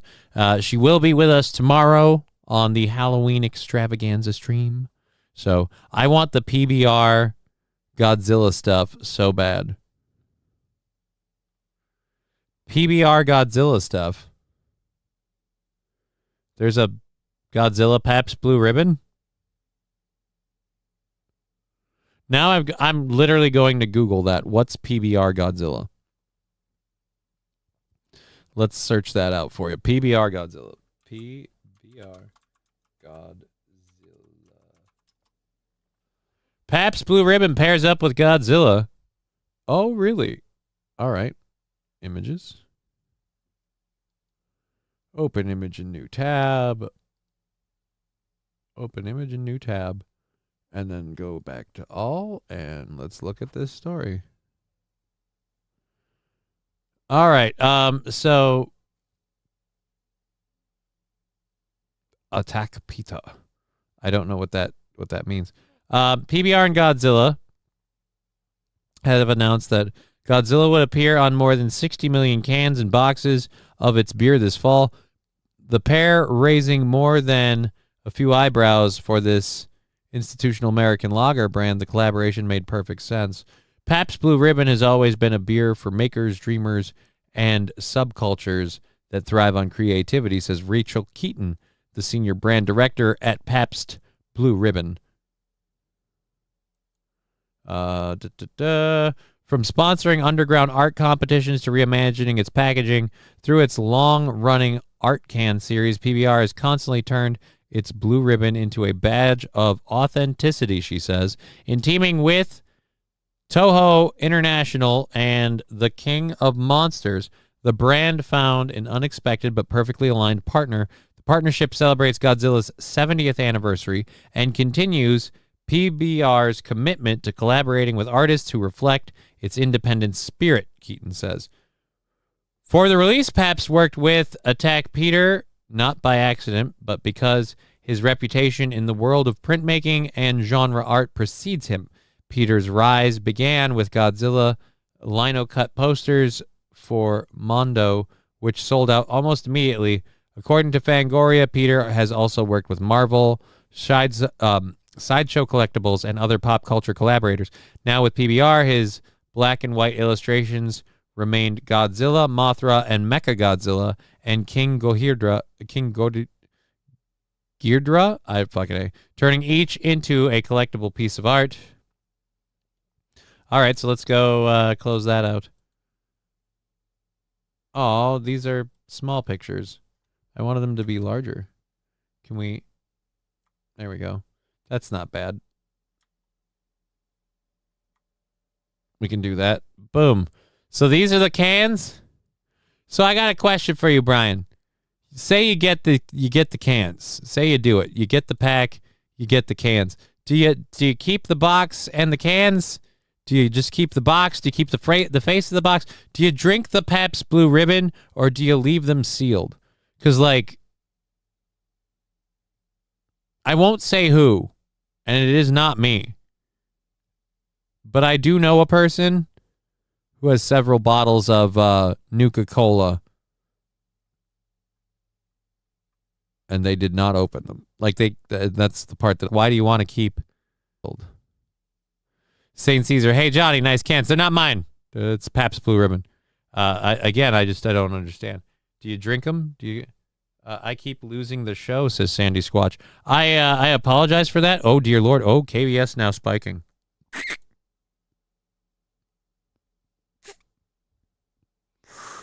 KBS is dipped.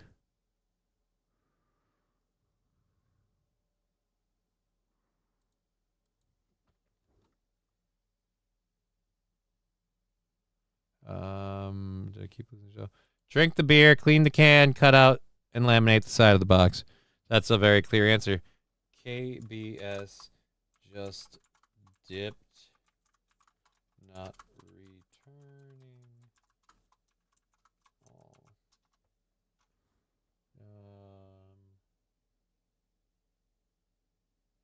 That's really weird. It's like my internet's being hampered at the moment. But all my other internet stuff is up. Let's go to live. Are we even live?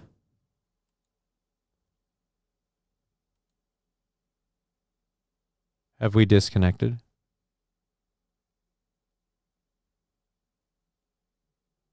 Yep, it's not connecting at all now. It's not up. We're connected, but it's not uploading anything.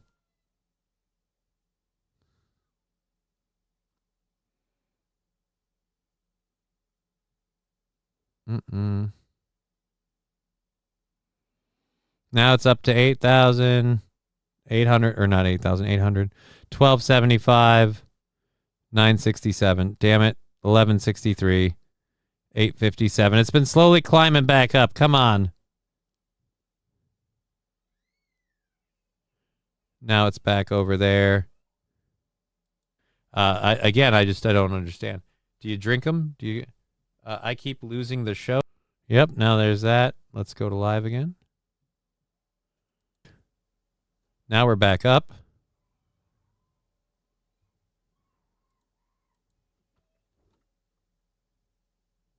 I'm waiting for me to speak. Did I keep... Yes, I collect the PBR stuff. We're back. Oh, you can do it. Yeah, show. That's really weird. It's like my internet's being hampered at the moment. But all my other internet stuff is... Have we disconnected? All right. And nope, we're at 4,000, 5,000. Come on, baby. Yep, it's not connecting at all now. But it's up. Not up. Every time I click live, it's a little bit further along. Let's reload the whole window. I needed to see it say the same thing it says over here. The KBS is coming back up, so we'll be fine. It's going to force like a weird lag on people. It's weirdly lagging now. Let's reload this. There was a network error. Let's reload this. I bet it's going to show it over here being the bitrate. It doesn't show the bitrate changing at all on this. That's strange. We're back. I drink the cans. Why save them? They go bad. Yeah, that's what I would say too. Drink the can, wash it out. It's just... all right, now I'm nervous as fuck. I have to collect the other 3 styles yet. Other 3 of what? Do you have the first few? Do you have the first few cans? Now I'm nervous as... All right, we're good. It's back on all of those. Wait, though. Do we have audio on Twitch? The 3 of what? All right, so there we are. We have audio on Twitch. The world-class pivot, epic, dumpster fire. Oh, no. Yes, sorry, Red Scooper. We have to go to this. Yeah, there we go. We're back after... I don't know what that up, but now it went back down. Fuck. I don't have anything open that could be doing this. Mr. Q, it's just St. Cloud Internet. Aaron's show last night was doing the same thing, and it was doing the same thing this morning, but other shows on YouTube weren't. Yeah. Let's see what's up. Let's close that out. So that can't be an issue. Not that it was.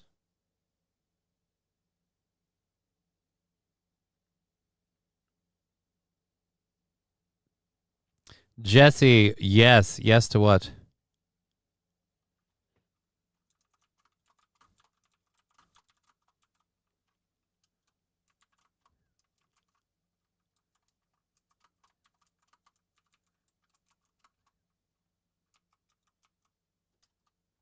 All right, but hey, it's coming up on here. So at least I can see this shit. I'm enjoying it, right? That works. That's a thing. So, other people have had issues. It's not just me. Great. This still seems like it's up over there. So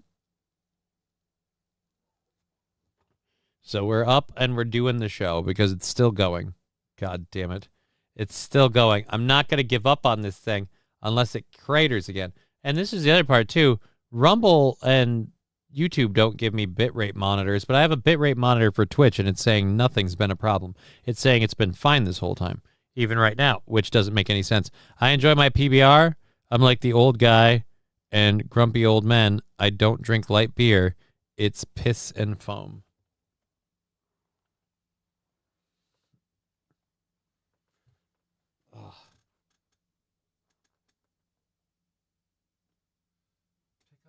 Damn leg.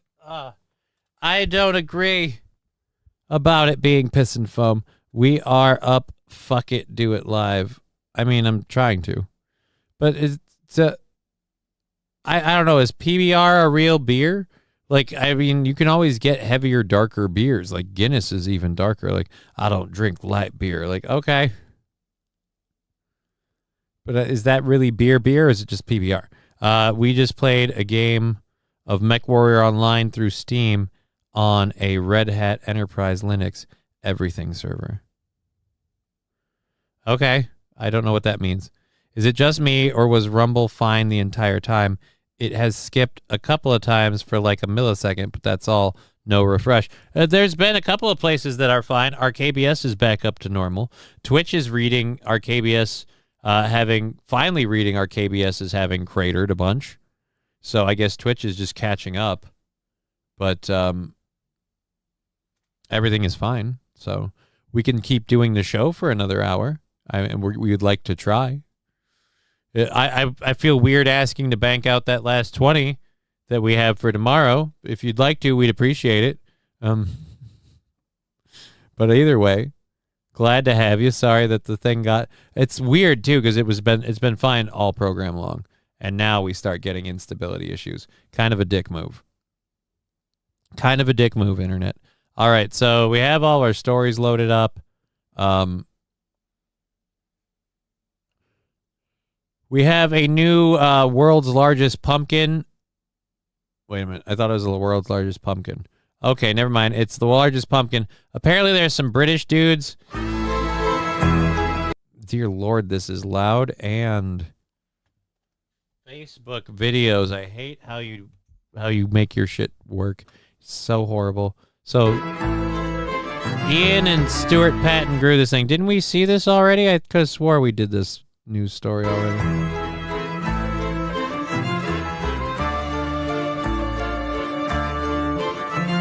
It weighs over 2,000 pounds. No, these aren't the same dudes.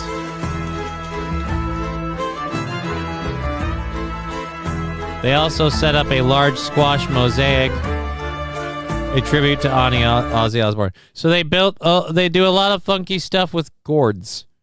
That's kind of creepy. I can't handle that music anymore. So like weird, like carnival, old-timey, like old country music.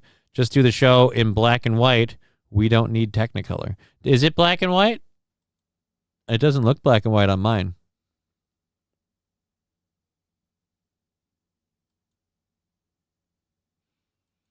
Oh, and again, we're good on all three there. Okay, so that group of people, there's a 2,000. If it saves bandwidth, it's not a bandwidth thing. It's I don't know what. We've been fine this entire time, and then something got fucky with it. My guess is there's a Streamlabs issue. There have been a bunch of internet issues with outages of different services all over the place, so it's really kind of possible that's what the deal was. Overall, at least that's my hope. Anyway, so that's that was the Guinness Book of World Records heaviest pumpkin. That is the heaviest pumpkin that was ever been grown. And now we have the runner-up. In Utah wanted to get rid of his car, but he took a rather unique approach. Alan Gaybert, he drove his 1991 Geo Metro for nearly 35 years before it stopped running. I don't care about the car. I just care about this won't be the heaviest pumpkin in the world. Alan you know he tried for it. He tried for it. He weighed it and everything. Found out somebody grew a bigger pumpkin and said, "Fuck it. I'm squashing my car with a pumpkin."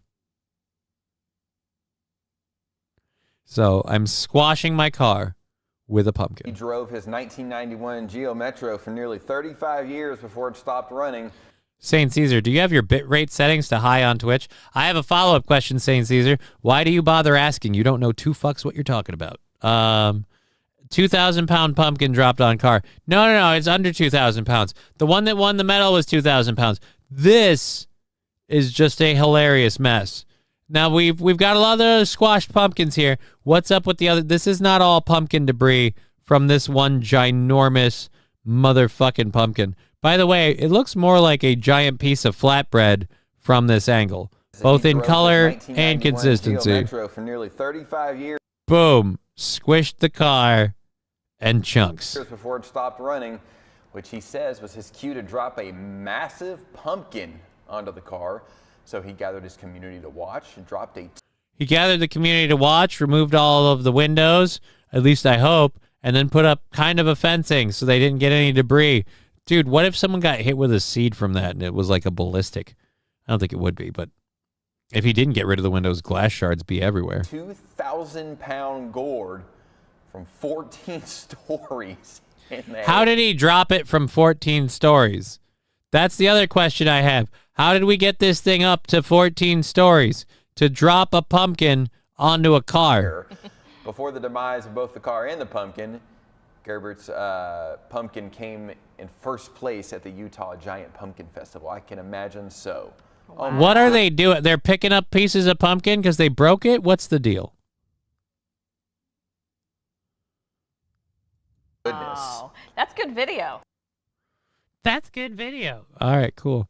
Glad it got your approval. I was mostly just curious about it overall. Dropping a 1,917-pound pumpkin, 14 stories. How did we get it up 14 stories? I don't care when the metro stopped running. Took first place at the Utah Giant Pumpkin. Pumpkin was dropped onto a 35-year-old car. Yeah. How did we get it up there? How was it dropped? Oh, here we go. 14 stories into the air by a crane at Hee Haw Farms in Pleasant Grove. So they use a crane. I think you're thinking of the pumpkin boat thing from last week. Entirely possible. We have a few pumpkin stories. We have multiple pumpkin stories. We did the first two there. We've got another one down the pipe. It's more of an animal pumpkin story. We've got our hilariousness in law enforcement segment to come up in a second. And then we have wildlife photo awards for the most comedic wildlife photos. So we'll go through the finalists of that, see some funny pictures. Just kind of like easy stuff. We're trying to wind down. It's getting to the week's end here. Things have been crazy. A lot of people are like, hey, are you ready for the snap riots? It sounds like I got shit to do. So don't want to get too crazy with the news stories. What in the miracle go fuck is that? What, the thing we watched? That was a Geo Metro, a little tiny car, getting pancaked by a 1,917-pound pumpkin. It's called a crane, says Mr. Q. I didn't know if it was a crane or a helicopter. They just told me 14 stories. I didn't see a crane anywhere. I just saw a pumpkin smash a car. That's all I know. All I know. A pumpkin smashed a car. So I just had questions. Sorry for being dumb. All right, so we have a couple of stories to get into. First, this one. This is an Instagram article, which is weird. Because how do I full size this? All right, so we're not doing that. Apparently, we'll just, I guess, go over to it this way. All right, let's do it this way. So apparently they've been studying the dogs that are living in the Chernobyl exclusion zone. And there's been a very weird development. Chernobyl blue dogs. So they're catching dogs for sterilization. A lot of these dogs, I'm guessing, were pets or descendants of pets that were domesticated that are now just kind of left in Chernobyl. They've been surviving as kind of wild dogs. They're turning fucking blue. Dabba-dee dabba-die. We've come across 3 dogs that were completely blue. We're not sure exactly what's going on. The town people were asking us why the dogs were blue. We do not know what the reason, and we are attempting to catch them so we can find out what is happening. Most likely, they're getting into some sort of chemical. They seem to be very active at this point. We have not been able to catch them. So they aren't catching the blue dogs, dabba-dee dabba-die. Blue dogs on the loose. Blue Man Group. All right. Dupe. I was hoping for more than just that Instagram story, though. Do we have more information? A nonprofit taking care of dogs in Ukraine's Chernobyl exclusion zone, trying to solve the mystery of why some of the canines have turned completely blue. The Dogs of Chernobyl, which is affiliated with the Clean Futures Fund charity, said workers are trying to trap dogs to be spayed and neutered in Chernobyl recently when they spotted the unusually colored canines. We are on the ground now catching dogs for sterilization. We came across 3 dogs that were completely blue. Local residents said the dogs had not been blue 1 week earlier. So they turned blue overnight, then we don't have to worry about like radiation. Approximately 700 dogs living in the Chernobyl exclusion zone. I said it, are the descendants of pets abandoned when the area was evacuated during the nuclear power plant meltdown of 1986. That's the sad part. Like, so many people abandoned their pets. So yeah, they're probably just getting into a blue liquid. They're getting into a bunch of scrubbing bubbles. I was saying that was Schindler's Pumpkin. You could smuggle a batch of... Jesus, man. Good God.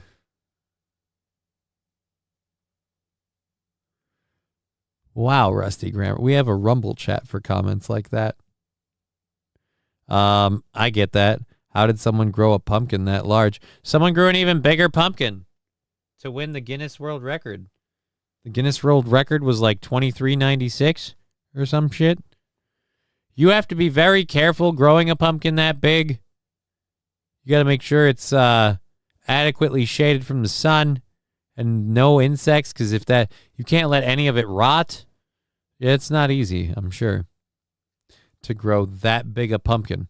But then again, if you get pumpkins that grow that big, you grow large pumpkins, I don't know how you get it to be that ginormously huge. Sure, all the good animal videos when the show is acting up, going to try Rumble, says Mr. Q. What do you mean the show's acting up? We were doing great. How are we acting up? I was watching the KBS. We've been good. It's been solid. Our hard times are behind us. We're moving forward in the future. Yeah. We're good. They needed the money, says MSO. Possibly. Entirely possible. Sorry, I'm dealing with a weird digestive issue. I'm feeling better, but I still have Ozman. Okay, this is better. Well, I'm glad it's better for you. I'm glad you're on a better setup now, because we have like an hour left in the program. I'd hate for you not to have a great time. We're down to $20 for tomorrow. If we bank any of that out today, we'll check all the usual haunts, and we'll take off of that. Otherwise, whatever we have left, we'll work on tomorrow. Tomorrow is going to be me and Digger. We are going to be doing costumes, so hooray. She obviously won't be on today.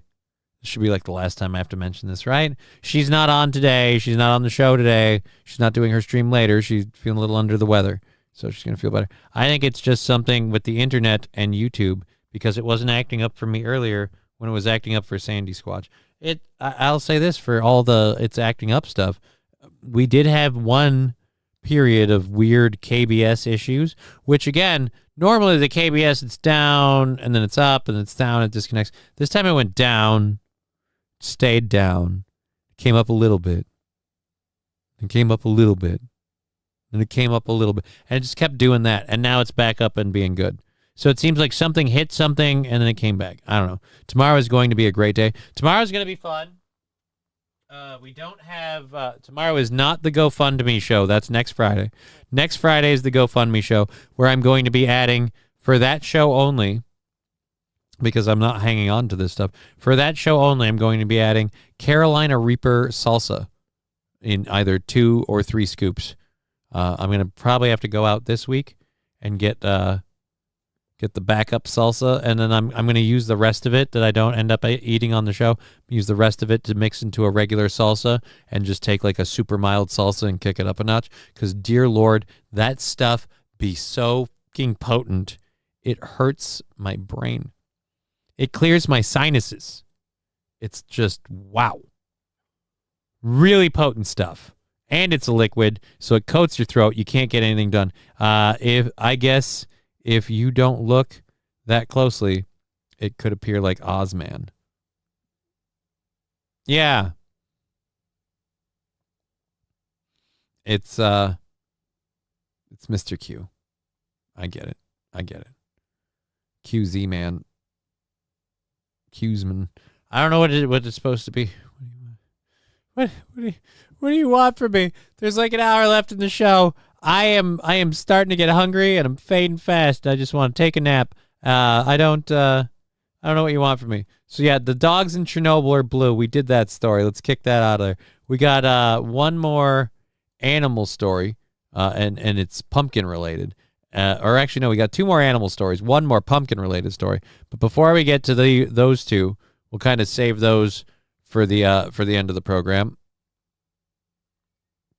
We have a story about an Arizona judge who is stepping down, and we'll get to why. And then we also have a police officer in a Zoom court hearing who shows up not wearing pants. So we're going to have to enjoy that. We'll go with the Zoom court hearing thing because I think that's going to be the shorter of the two videos, more likely. Yeah, this is 25 seconds. All right, so I don't know how many people use Zoom. Oh, dear Lord.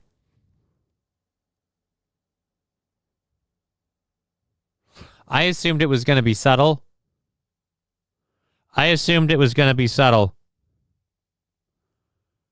That's not even...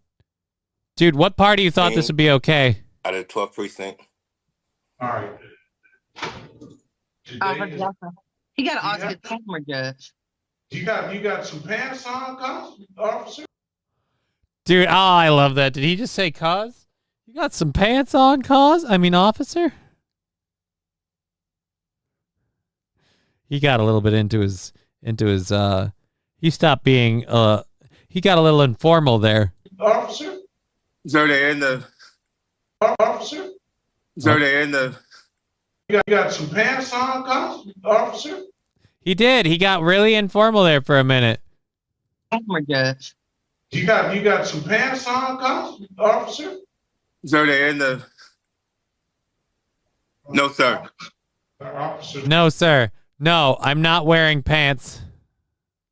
Is this safe for work? It is now. Now that we've learned he's not wearing pants. Jackson, okay, Miss Lee.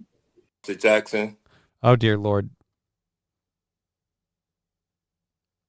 No pants.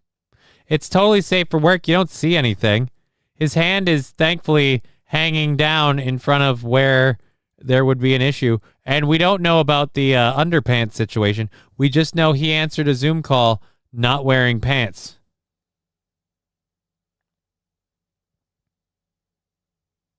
I like how the officer tried to cover. No, sir, they're in the...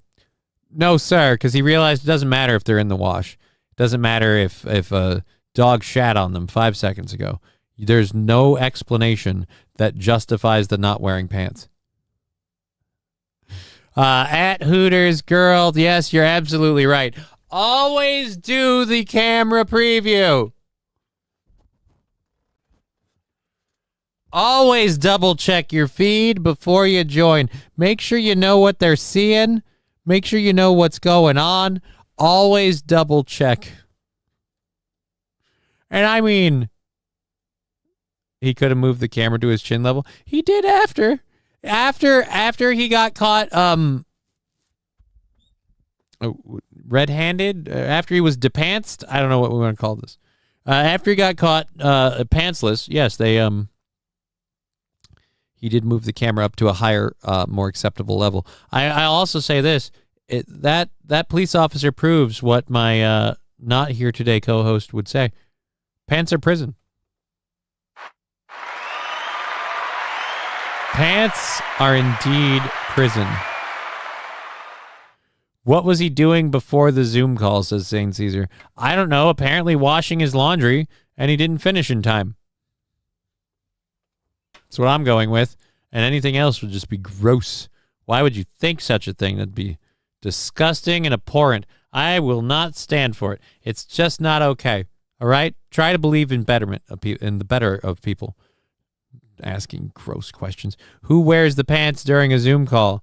The issue is his camera needs a tilt north.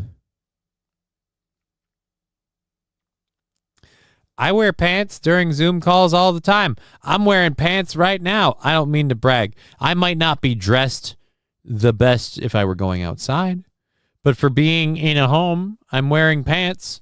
It's possible to wear pants, sweatpants, fucking wind pants, any sort of. He could have wore any pair of pants. It's not even that they weren't his official police officer pants. He's literally just, nope, I ain't got any pants on. He was eating food and it spilled.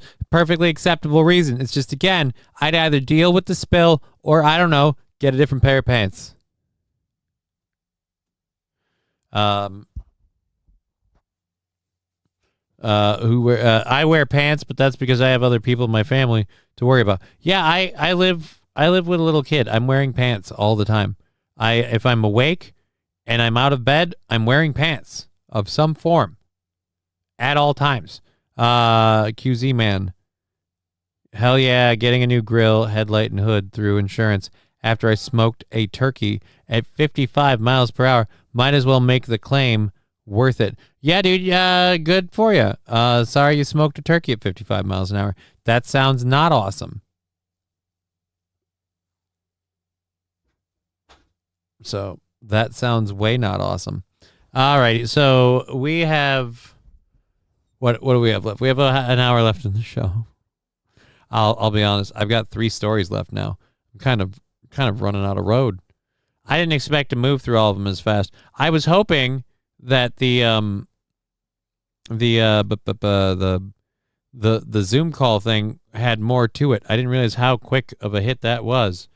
Fortunately, we did grab an extra story, so we have more than we usually do. Happy birthday to my dad, who is 70 today. Happy birthday to St. Caesar's dad. Congratulations, sir.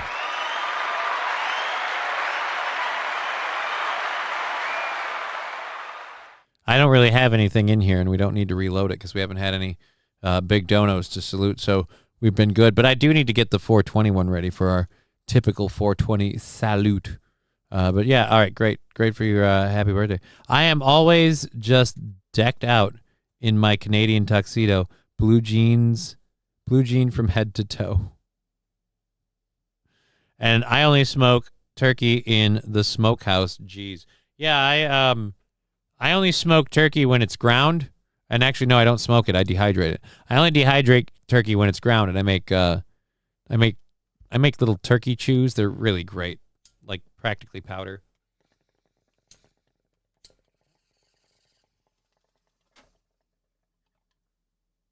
One thing, once we figure out this whole living situation here or there and all that I'm excited is I'll make Digger cheesecake for when she visits, but I'm also gonna make her some turkey jerky and show her what's up.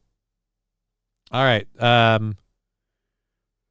let's go to this other story. So we had 2 law enforcement stories, if you remember what I was saying earlier. I brought the bird home since it was basically featherless, but it was so banged up, I said, fuck it, and fed it to the river monsters.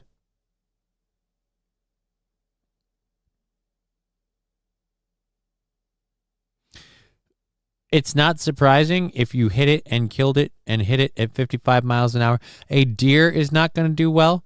I don't think a wild turkey is going to fare any better. Their bones are significantly more hollow. I just surprised. Me and my brother got him a new phone, money, and gin. What? Oh, good for him. I hope he enjoys all of that. We have about 45 minutes left in the program, and like I said, we had 2 law enforcement stories. So the next one that we have here for you is, and I found out about this just off of happenstance. This happened on the 28th. This is out of Arizona. An Arizona judge has been forced to step down. And that's not a big deal. Not really worth covering. It's the reason on why the Arizona judge was forced to step down. And I played this earlier for myself. The audio seemed a little fucked up with her mic at the beginning, so we'll see if it was me or if it was the thing. $2 from Smiles a Lot for you, or $2.99. Thank you very much for that. We appreciate. No, wrong button. We appreciate that. Let me go put that up on the sheet up here. The prep sheet. So that's that takes it to that. There we go. Thank you for that support of the program. Very grateful. We appreciate it. Let's go ahead and roll this beautiful bean footage. Uh-oh, did I mute it? I did. Police, but Yavapai County did not release details initially. It is. Her mic is sketchy. Thank God we don't stay on her for the whole story. But the popping wasn't me. It was her microphone. On what led up to the resignation. That's where we come in. And now Prescott Police body cam footage shows the judge allegedly urinating in the street. Fox 10 investigator Justin Lum has the video, the report, the court filings.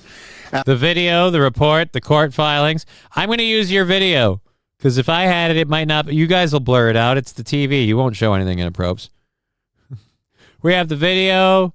We have the video, the report, the court filings. We also have a urine sample, an eyewitness. We have a dog who's very upset because he said, and I quote, "That's my mother tree. Don't you dare pee on my mother tree." Like, that's supposedly what the dog said.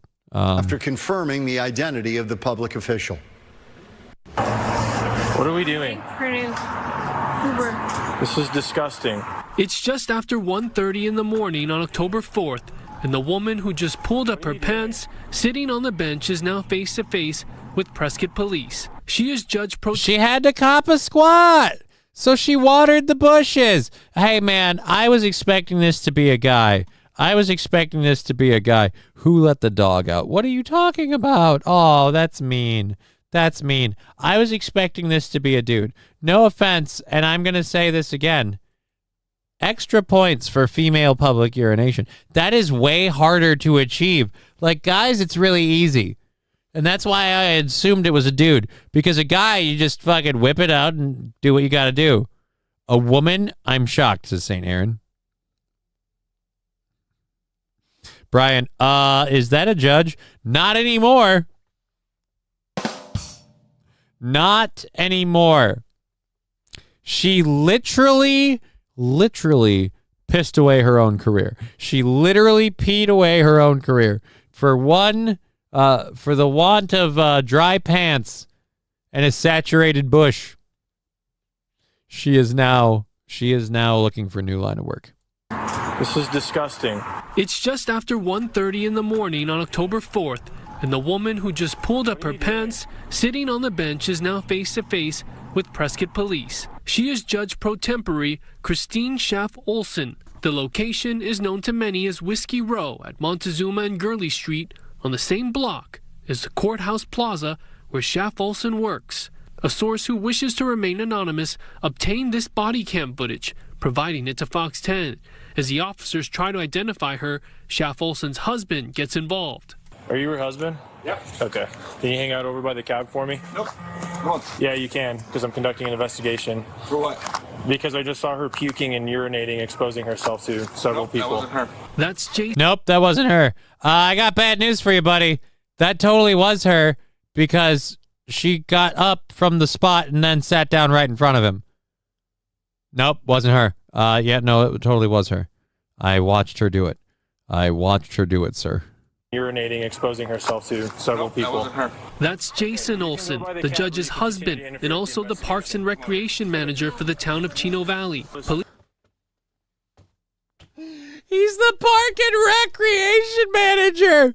So now the judge is married to the Parks and Rec guy. No way is there any hand washing happening there. And don't worry, you didn't just see my wife fucking copping a squat over on the side of the road. Oh, boy. I mean, no offense, buddy. When the cop's doing that, I wouldn't just blatantly ignore him. White girl wasted. She totally was. Her hubby is here. Guess another bush is getting wet. I don't know about another bush getting wet, but I'll say this. He he might lose his job too since he gets identified in all of this. Police say Olson did not listen to instructions to back away, and as he's being detained, officers say he resisted arrest by tensing up his right arm. Oh yeah, then dude, you're trying. Look, I get it, buddy. It's your wife. She just peed on a bush outside of Bloomingdale's. I understand.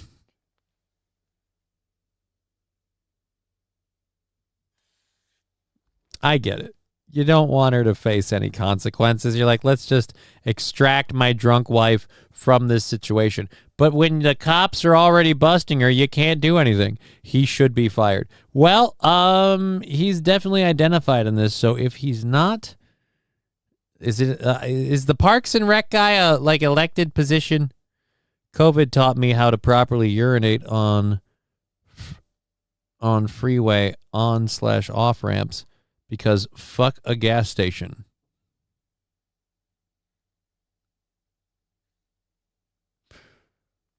That is a shocking admission. I'm not going to say who said that in the Rumble chat. Not going to call anybody out. But wow. Taken aback. That's a bit of a shocker. I did not have to change my roadway urinary habits. I'm glad you would able to. Okay. Or being taken to the ground. Just let me go to the ground. I'll be okay. Just let me go to the ground. Get your ass on the ground, dude. I'm not doing anything. I'm not doing anything. I'm just trying to leave. I'm just trying to get me and my drunk wife home before she has to pee again. She's got a thimble-sized bladder she just emptied. Now's the time. 5:15, we're fighting. Oh, God, now's the time when our only choice is to fight. I wanted to quote an anime that I watch, and there's a line in it that I always love. We're like, now is the time when our only choice is to fight. Like, two dudes are facing off, and they both say it in unison, and it's the stupidest thing ever. And I didn't quote it. And then he's 5:15, we're fighting.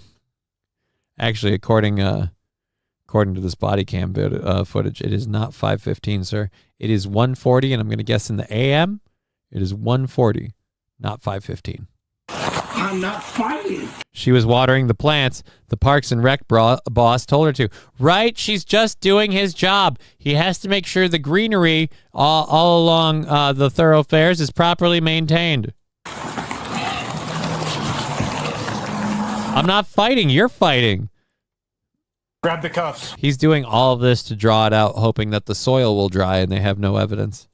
The police report says Schaff Olson showed signs of intoxication and slurred her speech. Schaff Olson was appointed as a judge for Yavapai County Superior Court in 2023. She was a partner for her own law firm for 2 years and has been practicing law for a decade, according to her LinkedIn resume. If you listen closely, she emphasizes her official title. Minimum, you're getting a ticket. That's fine. My name is Judge Christina Olson. The report also says several witnesses walked by minutes earlier and waved the officer down after they saw the judge urinating. Are they visiting? I have no idea. She's useless. She can't even spell her name. We reached out to the Yavapai County Superior Court for comment. The court administrator's initial news release just days after the incident. She's useless. She can't spell her name. Other people waved down the cops for her urinating. I gotta know, why did you pick then of all the times to pee? Well, Jesse AP saying, when you gotta go, bro. He's not necessarily wrong. That could be right. I will say this, if everyone had cooperated, could she have just gotten a ticket for indecency and public urination? I feel like the whole letting them know who you are, your husband resisting arrest and all that shit. Your husband should have stayed back at the cab. When the cops asked him to stay back at the cab, you admit that you couldn't hold it anymore. You had to relieve yourself. You take the ticket, you take your lashings, and we're done. It's not even a news story. But instead, your husband resists arrest. You floss and fly who you are. This is why I can't be floss. I even try, and it just doesn't feel right. You flaunt who you are to them, and look what happens. That Schaff Olson resigned to attend to personal matters. Personal matters like the size of her bladders. That's what Personal matters. President said Chef Olsen resigned to attend to personal matters. Like the fact that she can't help but pop a squirt after a short night out. The latest statement from Yavapai County Superior Court says in part, the Superior Court is aware of the allegations against Judge Christine Schaff Olsen. This information was brought to the court's attention on October 4. Judge Schaff Olsen accepted full responsibility and formally submitted her resignation on Monday, October 6. To ensure coverage of her calendar, Judge Schaff Olsen agreed her last day on the bench would be October 31. All right, So she's going to be a judge through the rest of the month. So tomorrow's her last day. And then she's got, dude, I wonder, do you think losing her job off of all this has her pissed off?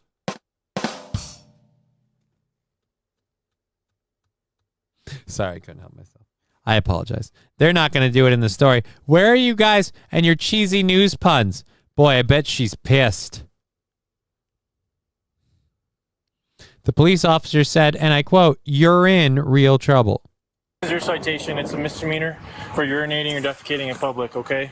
So you're going to have to sign it, promising to appear in court in about a month, all right? Your husband's going to be transported to the Yavapai County Jail.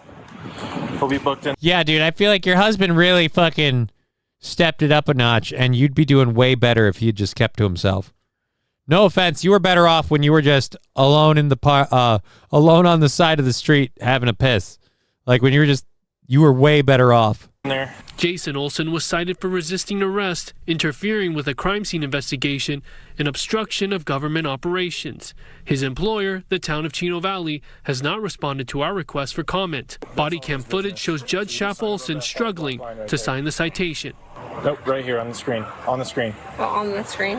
Her attorney tells Fox 10 that she had some sort of medical issue that night, which has no bearing on her performance as a judge, and he's confident that when... Yeah, the medical issue is called alcohol intoxication. The medical issue is called alcohol intoxication. And I can say that confidently because, as they stated in the beginning of the story, she was on Whiskey Row. So that area of town, it's known for one thing. Late in the evening, drunk people. So I'm sorry, ma'am. We know what you're hiding. Again, she was totally pissed. Totally pissed.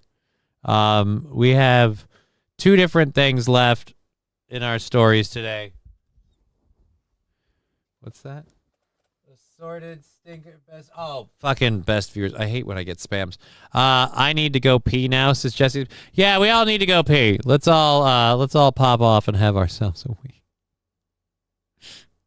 Let's go over to this. We have the comedy wildlife photos. I'm going to take my camera off the screen, not because I have to pee, but because I don't want to interfere with the photos of this. I don't know if I will, but just to be safe. Where is my stupid little camera? There it is. So this is our 2025 Wildlife Awards Funniest Photo of the Year competition. We covered a bunch of different animal stuff. We usually do, especially at the end of the show, we try to do fun, less serious stuff, and animals are always a good time. So we're going to do this. If we run out of stuff, I do have a cute sugar glider video that I wanted to play, but I'm worried the music will get me in trouble. I showed it to Digger, who loved the piss out of it. Oh, Brian the Science has got an article for us. News, Prince Andrew stripped of titles and lease to Windsor Mansion. Yeah, I think we knew about that. Let's pull my picture back on the screen. Where is it there? There. Prince Andrew no longer royalty after King Charles removes title and asks him to vacate. Nope, go back. And asks him to vacate the lodge. No, get rid of this. So, is this the royal lodge that he was staying in for the price of a peppercorn or some shit? I did a story about that the other day. It's official now. Well, we got it. King Charles III has left monarchy in stock. Oh, shock, not stock. Left the monarchy in shock after stripping his brother Andrew Mountbatten Windsor, formerly known as Prince Andrew, of all his royal titles. According to the statement issued Thursday, October 30th, by Buckingham Palace, the 65-year-old former Duke of York will now only be known by his birth name and must vacate Royal Lodge. His Majesty has today initiated a formal process to remove the style, titles, and honors of Prince Andrew, the statement read. Prince Andrew will now be known as Andrew Mountbatten Windsor. So is he going to lose any money? Is he just going to have to live in a different mansion? What does this change other than the title stuff? In recent days, it has also been reported that Andrew and his ex-wife, Sarah Fergie Ferguson, would likely be leaving their 30-room mansion near Windsor Castle, where they have lived for years despite paying nearly nothing in rent. Now, according to Buckingham Palace, he must officially leave. His lease on Royal Lodge has, to date, provided him with legal protection to continue in residence, the office stated in treatment. Formal notice has now been served to surrender the lease, and he will move to an alternative private accommodation.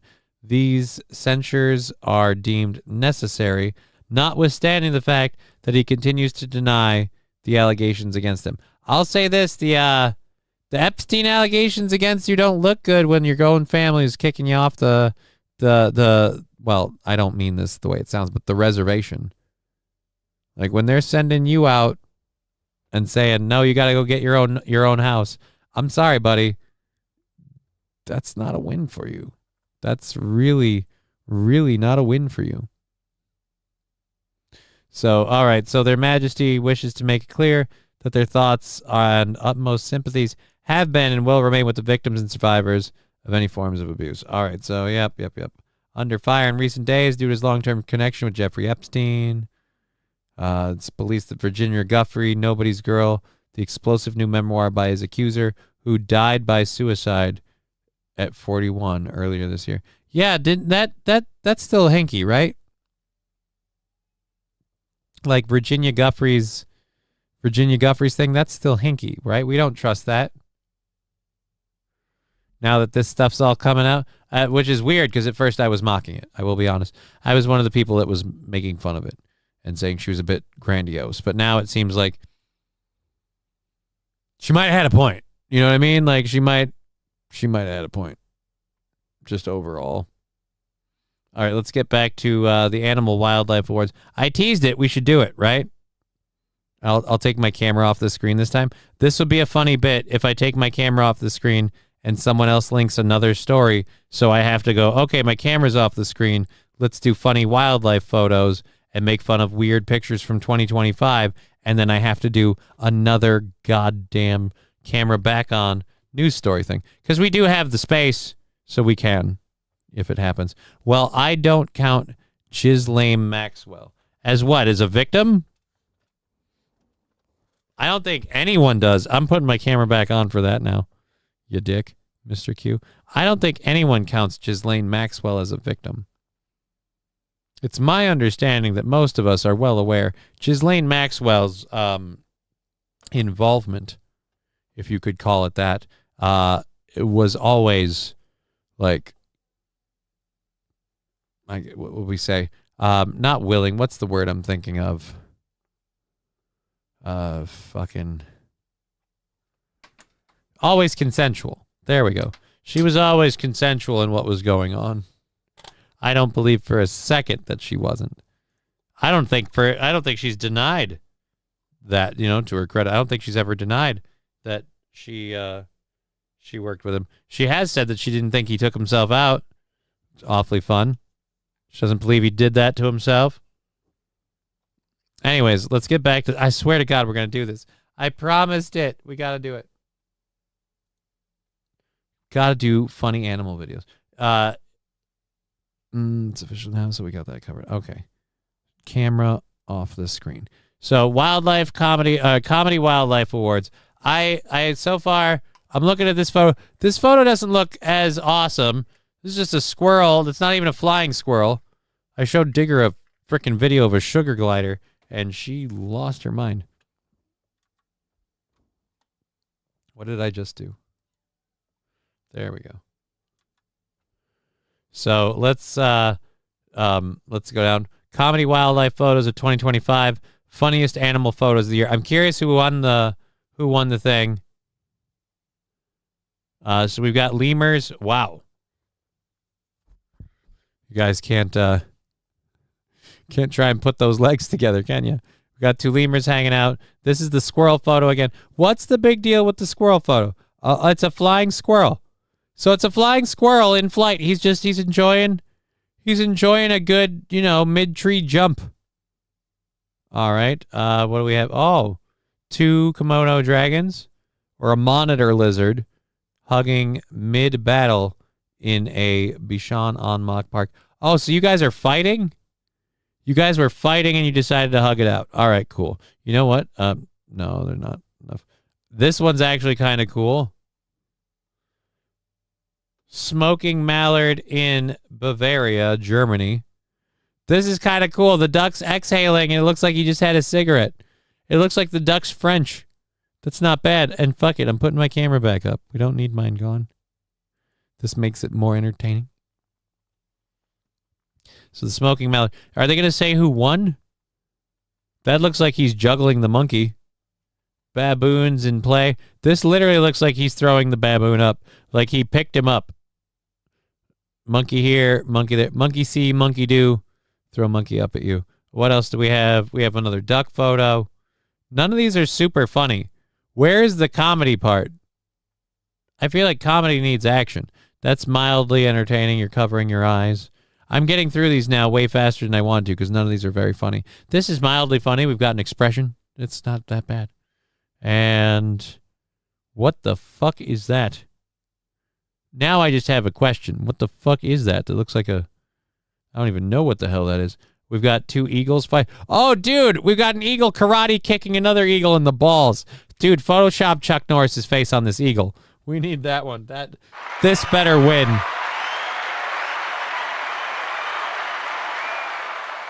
This is officially my vote. 1, most American thing ever. 2, hilarious. An eagle kicking another eagle square in the dick. Thank you, Rusty Grammar, with the duck emotes. This is my comedy photo. This is my vote. If we're getting general consensus together, my vote lands on eagle kicking eagle in the dick. Rusty Grammar very much liking the eagle photo. Dude, it's hilarious. I love the eagle photo. I believe that's a weird bird in New Zealand. Can't remember the name off the top of my head. They look like eagles. I'm calling them eagles. If they're not eagles, they're obviously not bald eagles. They're probably a type of eagle. It has the same kind of decor and wingspan and overall face shape. So I'm going with eagles because it makes me feel comfortable. And because it explains that's the most American bird photo you could give me is kicking an eagle in the dick. I mean, I'm sorry, but that's America. Like fucking ball tag is America. All right. And it doesn't matter if you're a mammal, an avian, a fucking fish. Ball tag is America. And this is a game of ball tag. All right, what's the next one? We've got a lion shaking off after, I'm guessing, a rainstorm. Actually, I've got a lot of questions because this cat does not look happy. You look dirty. That looks like a pile of shit right in front of you, sir. That looks like someone just took a dump. A downpour in a national park. So there was just recently a downpour. You're shaking off the rain. Again, it looks like there's a giant turd in front of you. A frog protecting some grapes. I don't know why a frog would protect grapes. This one's not bad. It's no eagle kick, but this one's not bad. One penguin trying to eat another. I will say the eyes with the white around them gives a look here that's very fun. Like, what the is going on? All right, and squirrel popping out of a hole, not very impressive. Bird making a landing, not very. I'm sorry. I'm voting eagle kick. I don't know who the actual winner is, but I'm voting eagle kick for our 2025 animal photo.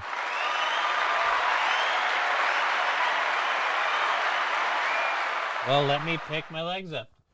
Would you like to join us, Mr. Kitty? I've been accused of,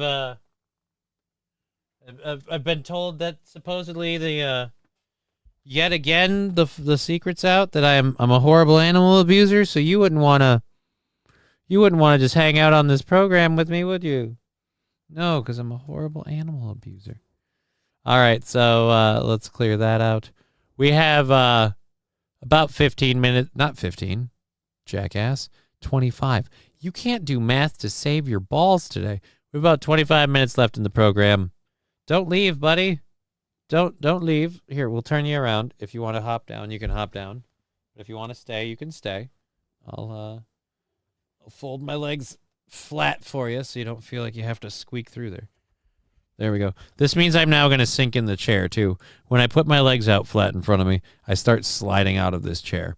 Horrible problem. We are going for another 25 minutes. We have a video. I might need to find some more stuff now, though. I did not intend to go through shit this quickly. It is weird. I've got the animal wildlife video, and then we have to see what else we can grab. What else is news in the world? I mean, we could just hang out and bullshit for a half hour, but I don't think a lot of people want to do that. Let's see if we missed anything major to grab over here. Brits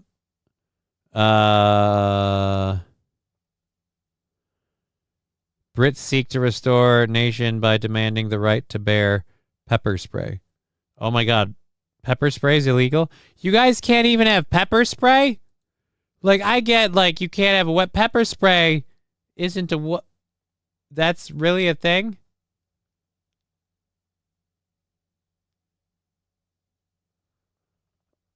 So they want to legalize pepper spray.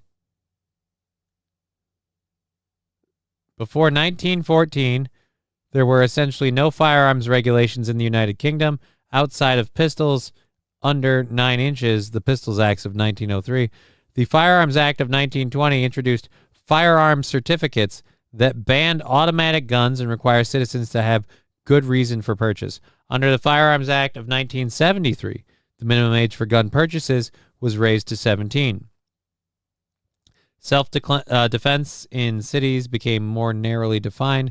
In 1968, laws were tightened further, including the requirement of government permission to buy shotguns and a ban on pepper spray. In 1968, you guys were banning... St. Caesar, explain your country. In 1968, you guys were banning pepper spray. Like, no offense, knives, guns, whatever. Okay, fine.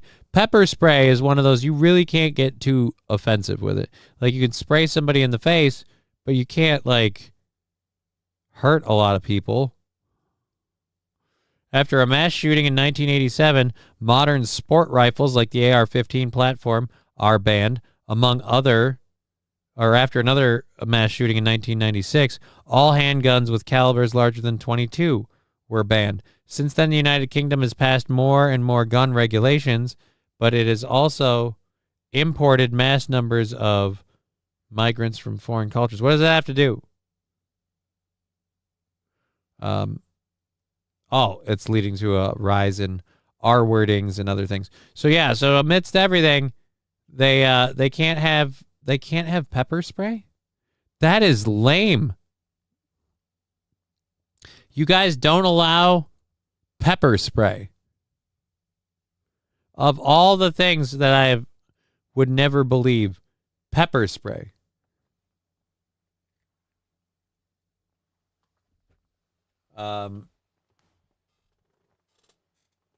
So, pepper spray.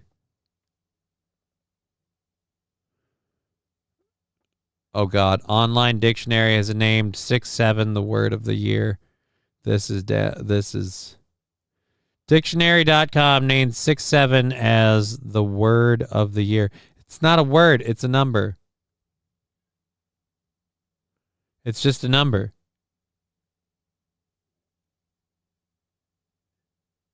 And you're supposed to act like you're juggling balls when you say 6-7. I get it.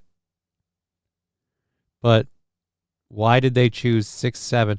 To select the word of the year, which again, 6-7, scary thought. Select the 2025 word of the year. Our lexigraphicers analyzed a large amount of data, including newsworthy headlines, trends on social media, search engine results, and more to identify words that made an impact on our conversations online and in the real world. Searches for 6-7s experienced a dramatic rise beginning summer of 2025. Since June, those searches have increased more than sixfold, and so far, the search shows no sign of stopping. Most other two-digit numbers had no meaningful trend. Yeah, because no, they don't use... Nobody says 86th anymore. St. Caesar, I have a rifle in my house. That sounds like it's illegal. I wouldn't admit that here. Honestly, I would not admit that on this program. The cop, like, Britain tracks your online, like, footprint, my friend. They're going to know. They're going to know that you came here and said that. You're in trouble. Don't tell them. I can't explain my country. They're all retarded. They certainly seem that way.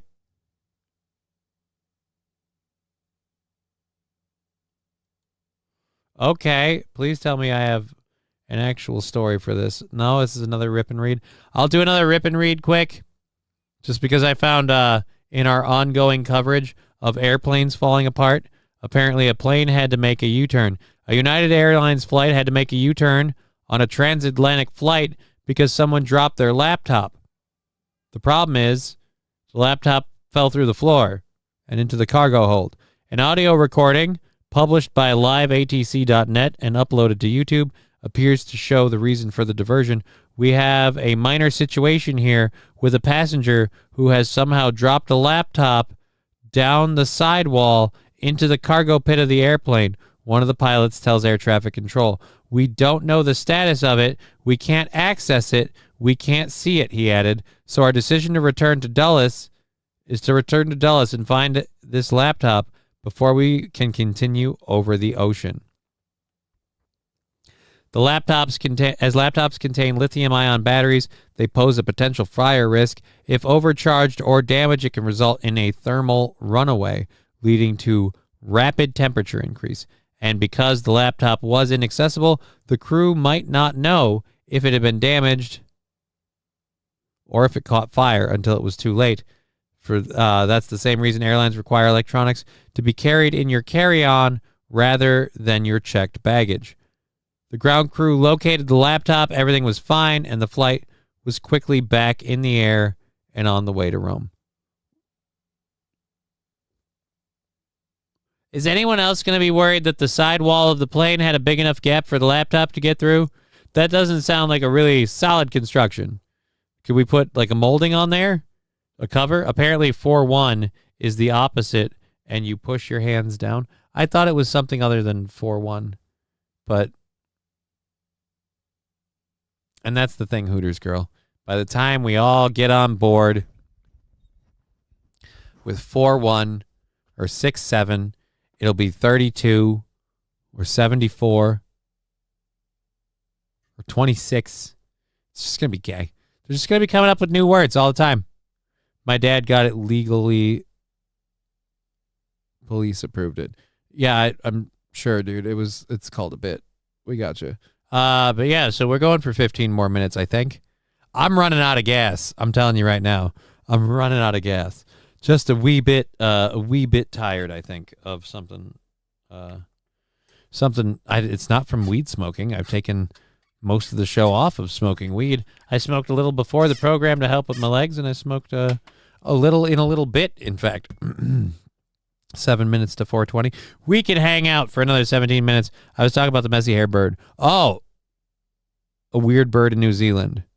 Okay, I thought we were talking about the eagles. Again, for the funniest animal photo, my vote is the eagle. PAB at Fargo. Pab at Fargo? Pabat at Fargo? I don't know.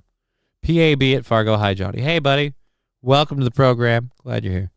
Happy to have you. We're winding down the end of the show here. We got 15 minutes, and then I'm going to get a little food in my tummy. I think that's the important thing. And then I'll, kind of get about my day. Maybe hang out with my daughter upstairs for a bit. So we'll see how we do. But thank you for being here. We've covered a lot of stuff. I've run through everything. Shows always go so much faster without Digger. I like having her to bounce stuff off of. Makes things last longer. Hooters girl, what you gonna eat? Probably pizza. I have leftover pizza from yesterday. Wednesday tends to be a night of the week where we get pizza for the kiddo. So I threw in some money for the pizza. I had some pizza. I got a couple pieces left. I might just eat that. Quick and dirty style. You just got an email saying I've been caught. Just got an email saying I've been caught jacking it and I'm a pervert and they want Bitcoin.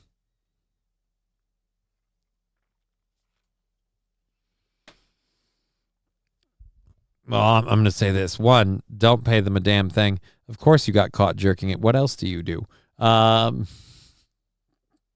kidding. I'm kidding. It's a joke. It's a joke. Anyways, so we did pumpkin stuff earlier. We had pumpkin videos.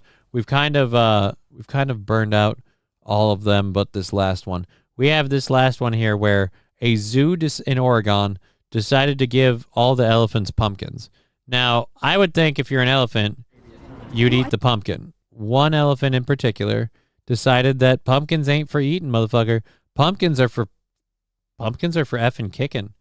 And he has himself a ball. St. Caesar, jokes on them. I got no cameras. Yeah, you do. Don't lie. Jokes on you. That's not the first. That's what you tell them. You respond to that email. Jokes on you. Everybody has that footage. Well, I think when I put it down, she was kind of like, whoa. All right, so all the other elephants are squishing the pumpkins. Hasn't been squashed yet. This elephant just wants to kick it. Not trying to squish it at all. Just kicking that thing like a motherfucker. Dude, that's so cool. This is like the bear video that we did yesterday. We did a video yesterday that Digger found for me where a family had a bear that kept sitting on and breaking their swing. So instead, they got a heavy-duty swing that could support the weight of the bear. And the bear's just on the swing having a grand old time. It was beautiful. This is nice, too. But I thought, supposedly, according to the article, they were smashing all the other pumpkins, but this elephant was playing with it. We do have... All right, yeah, we do. All right, so they're just smashing them.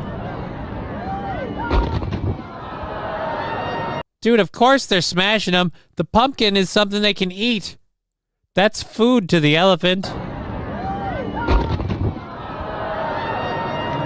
I kind of feel bad for the pumpkin. You spent all that time growing that giant sumbitch just to get an elephant to come over here and step on it?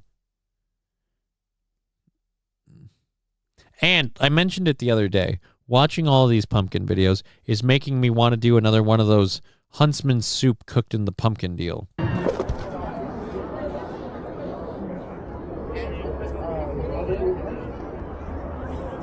Yeah, see, they're eating them shits. They're eating them shits. They're eating good in the neighborhood.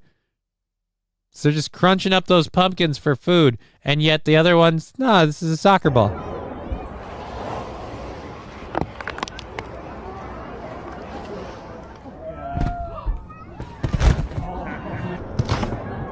So they just got the biggest pumpkins they could. This motherfucker's just like, nope. Well, I think when I put it down, she was kind of like, She can go up and eat theirs. She can keep using her soccer ball. She doesn't need that. She doesn't need that jazz. Elephant Hulk smash. It's kind of fun. We like doing fun wind down animal stories for the end of the show. I don't want to, what are we going to do? Talk about serious fucking shit? Oh, I didn't have this scrolled down. Check Venmo, Lab Glass with $5. Let me check Venmo.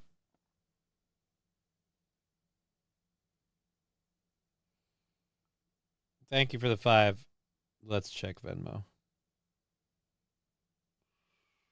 Boop, ba-doop, boom. And $20 from Lab Glass. That means tomorrow's goal is already knocked out. We're on to Monday. Thank you very much, Lab Glass, for that. Did I miss somebody else? Mr. Q with $5. Thank you for the show. So that is great. We've got all of those. And I've got a minute till 4:20. So we've got to get to 4:20. We've got the goal met. Banked out like a mofo. Thank you so much. Me and Digger both. She greatly appreciates that. And I want to get her, while we're on that subject, we got like 10 minutes left. I don't know if I want to jump into anything too serious. I don't have anything specifically to go into We need to set this up, though, for Monday. That's the 3rd, I believe, of November that we're doing.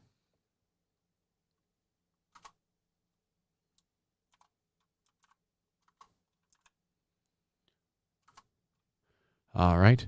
And then click save. So Monday, November 3rd, and then we have to subtract 5 from Mr. Q with that as well. So that's $60 for November 3rd before we subtract everything we've made today on the program. Thank you all so much for supporting it. Our girl digger will be with us tomorrow. 420.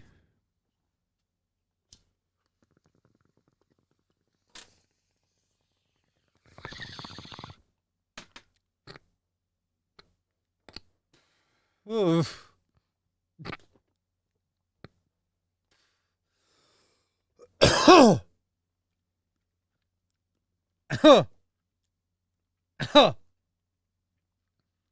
I'll admit that one came with a little bit of lung butter.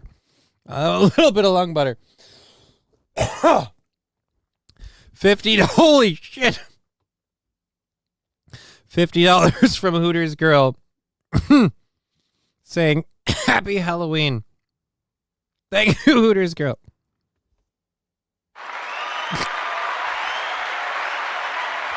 So, like the general rule of thumb is when we get 5, we get 3 of the 5, right? So like if that's added, then that would just mean we get 30 of that. So we're gonna take 30 off of that goal for sure. I'll double excuse me. I'll double check that at the end of the program or tomorrow morning probably to make sure that's right. And then we'll just leave that 2 there because it doesn't affect anything. Now, don't die. I'm going to die. Thank you so much, but I'm going to die. I'm going to die. No, literally. I mean, I'm going to die because we all do. Life is impermanent, and yeah, we all pass. You know what I mean? It's all temporary. It's all temporary. So every day is another day, is another step forward. That's what they say. Now we need to find something to fill in the last few minutes. I've had some fun musical choices that I've picked up in the last couple of weeks, but I don't know that I want to play the guy's stuff. So let's see if we got anything fun here. We've got funny videos of bunnies, cutest rabbits ever by Funny Pets Life. This is what my This is what my daughter always watches. This is what my daughter watches on YouTube, and I know because I watch it with her. This is the shit that passes for kid entertainment. Okay. Let's. All right, so far these haven't been too great. Aw, cute little bunny. Oh, my baby. Again, massive fucking poop monsters. Rabbits just don't do anything but shit. Funny Pets Life. I'm not going to go through all of those. I could probably... I don't want to piss off a channel that does their own thing. Airing that for whatever. But yes, that's what the kiddo enjoys. Do we have any other news stories worth covering? Let's check some of the easy grabs. Not really. It's really hard to kind of grab something the last 10 minutes of the program. It's strange. Tomorrow's show is going to be, of course, the Halloween extravaganza. I got to work on making some graphics or something for that shit. I wanted to have some stuff up on the screen. I'm going to try and tweak up Balls Deep's logo for both tomorrow and the literally the rest of next week. Our show is into next Monday. Thank you all so much. We're also doing the big GoFundMe Friday stream and birthday stream next Friday. It's my birthday this weekend. It's my birthday on Sunday. It's a weird day. Sunday's a strange day for a birthday, but my birthday's always landed on... It's November 2nd. It's never like, hey, party day is November. It just feels weird. Remember the 2nd of November because that was the day I was born. So yeah, I'm doing the birthday stream next week. Shitballs. Like 5 minutes. I might It's a dick move to cancel out early. We need to find something. All right, you know what? No, it's not safe to air. I don't want to show people getting hit by a car. I really don't want to do oh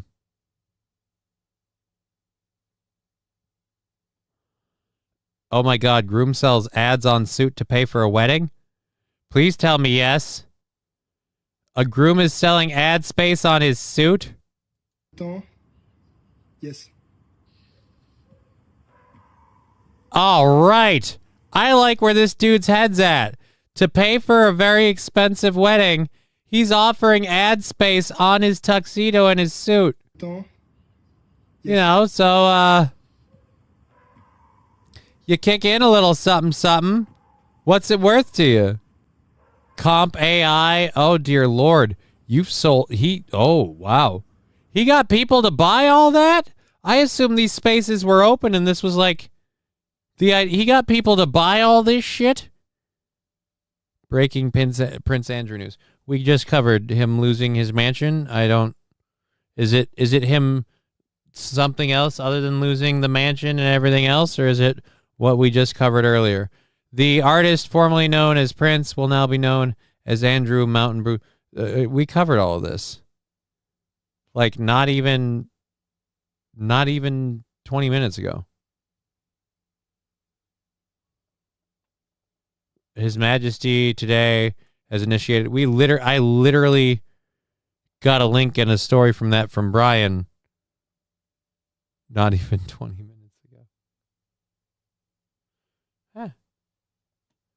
And then Hooters Girl That Now Don't Die. Yeah, we've got those. Anyways, so yeah, this guy's suit is completely for sale. He's completely for sale, and it's all sold out. Dude, I'm going to say this. I wish our politicians did this. I wish they had to list their biggest donors. Like if they have like corporate donors that donate to their PAC in really, really, really, really unimaginably huge ways that the average Joe Blow can't, I'd say, all right, either make that illegal the way I'd like it, or something I'm willing to go with. If we're going to allow that, then like a NASCAR jacket, you got to have the logo on there. What is Commit Kick? Now I'm curious about the sponsors. He's moving around a little too fast for them. Inbox Zero. It seems like these are a lot of internet things. Superblog. I can't even read what that one is.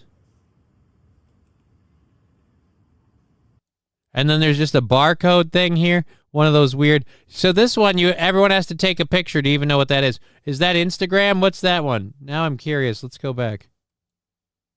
On the back, we have Comp AI. That's not real.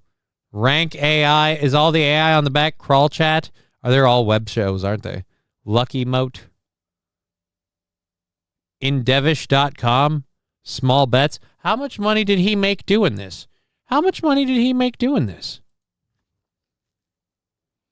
$10,000? He sold out all of the spaces on his suit for $10,000.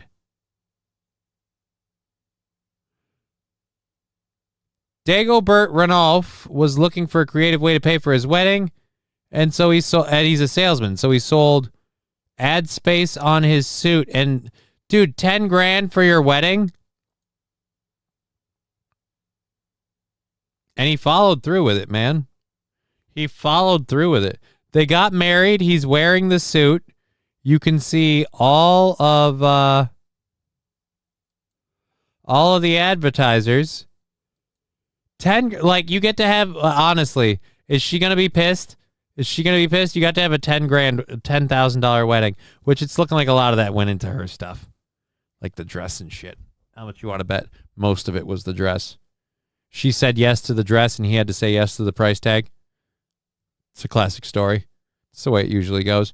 We're going to wrap this up and get going. I'm out of stories. We did the damn thing. We did it all. Prince Andrew's no longer a prince.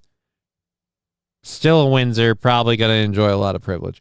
But no longer a prince. So hooray. I don't like that the person who posted that tweet thing pulled that cheeky little joke of the artist formerly known as Prince will now be known as... No. The artist formerly known as Prince was Prince. Prince Andrew's a cocksucker. It's not the same. And that's a Minnesota folk hero. That's our boy. Yeah, my daughter wants to see me. All right, so we got a mosey. We've been Johnny. You've been an audience. It's been a privilege and a pleasure. We'll be back tomorrow morning, or not morning. Now she has me saying mornings. We'll be back tomorrow with Our Lady of the Digger, and it'll be the Halloween extravaganza show, which is fully funded. Thank you all so much. That's immense. I cannot stress how honored and privileged I am to have you guys continuing to fund this program. So thank you. We're going to get out of here. You guys have a lovely day. We'll see you tomorrow for Halloween. Enjoy yourselves. Peace. We out, homie. What? That's the wrong button. You said we out, dumbass. Hey world, what should we do? All the jokes have become the news. Take the black pill they're prescribing you. Game over. Game over. Game over. Game over.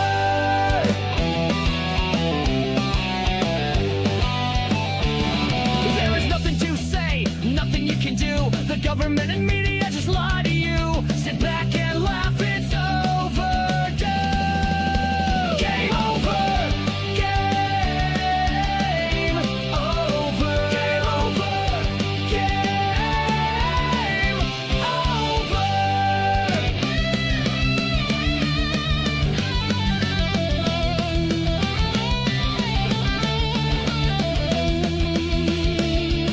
The host is a cripple, he can't stand gravity or the man. Game over. Game over. Game over. Game over. The show is the chat Johnny doesn't understand.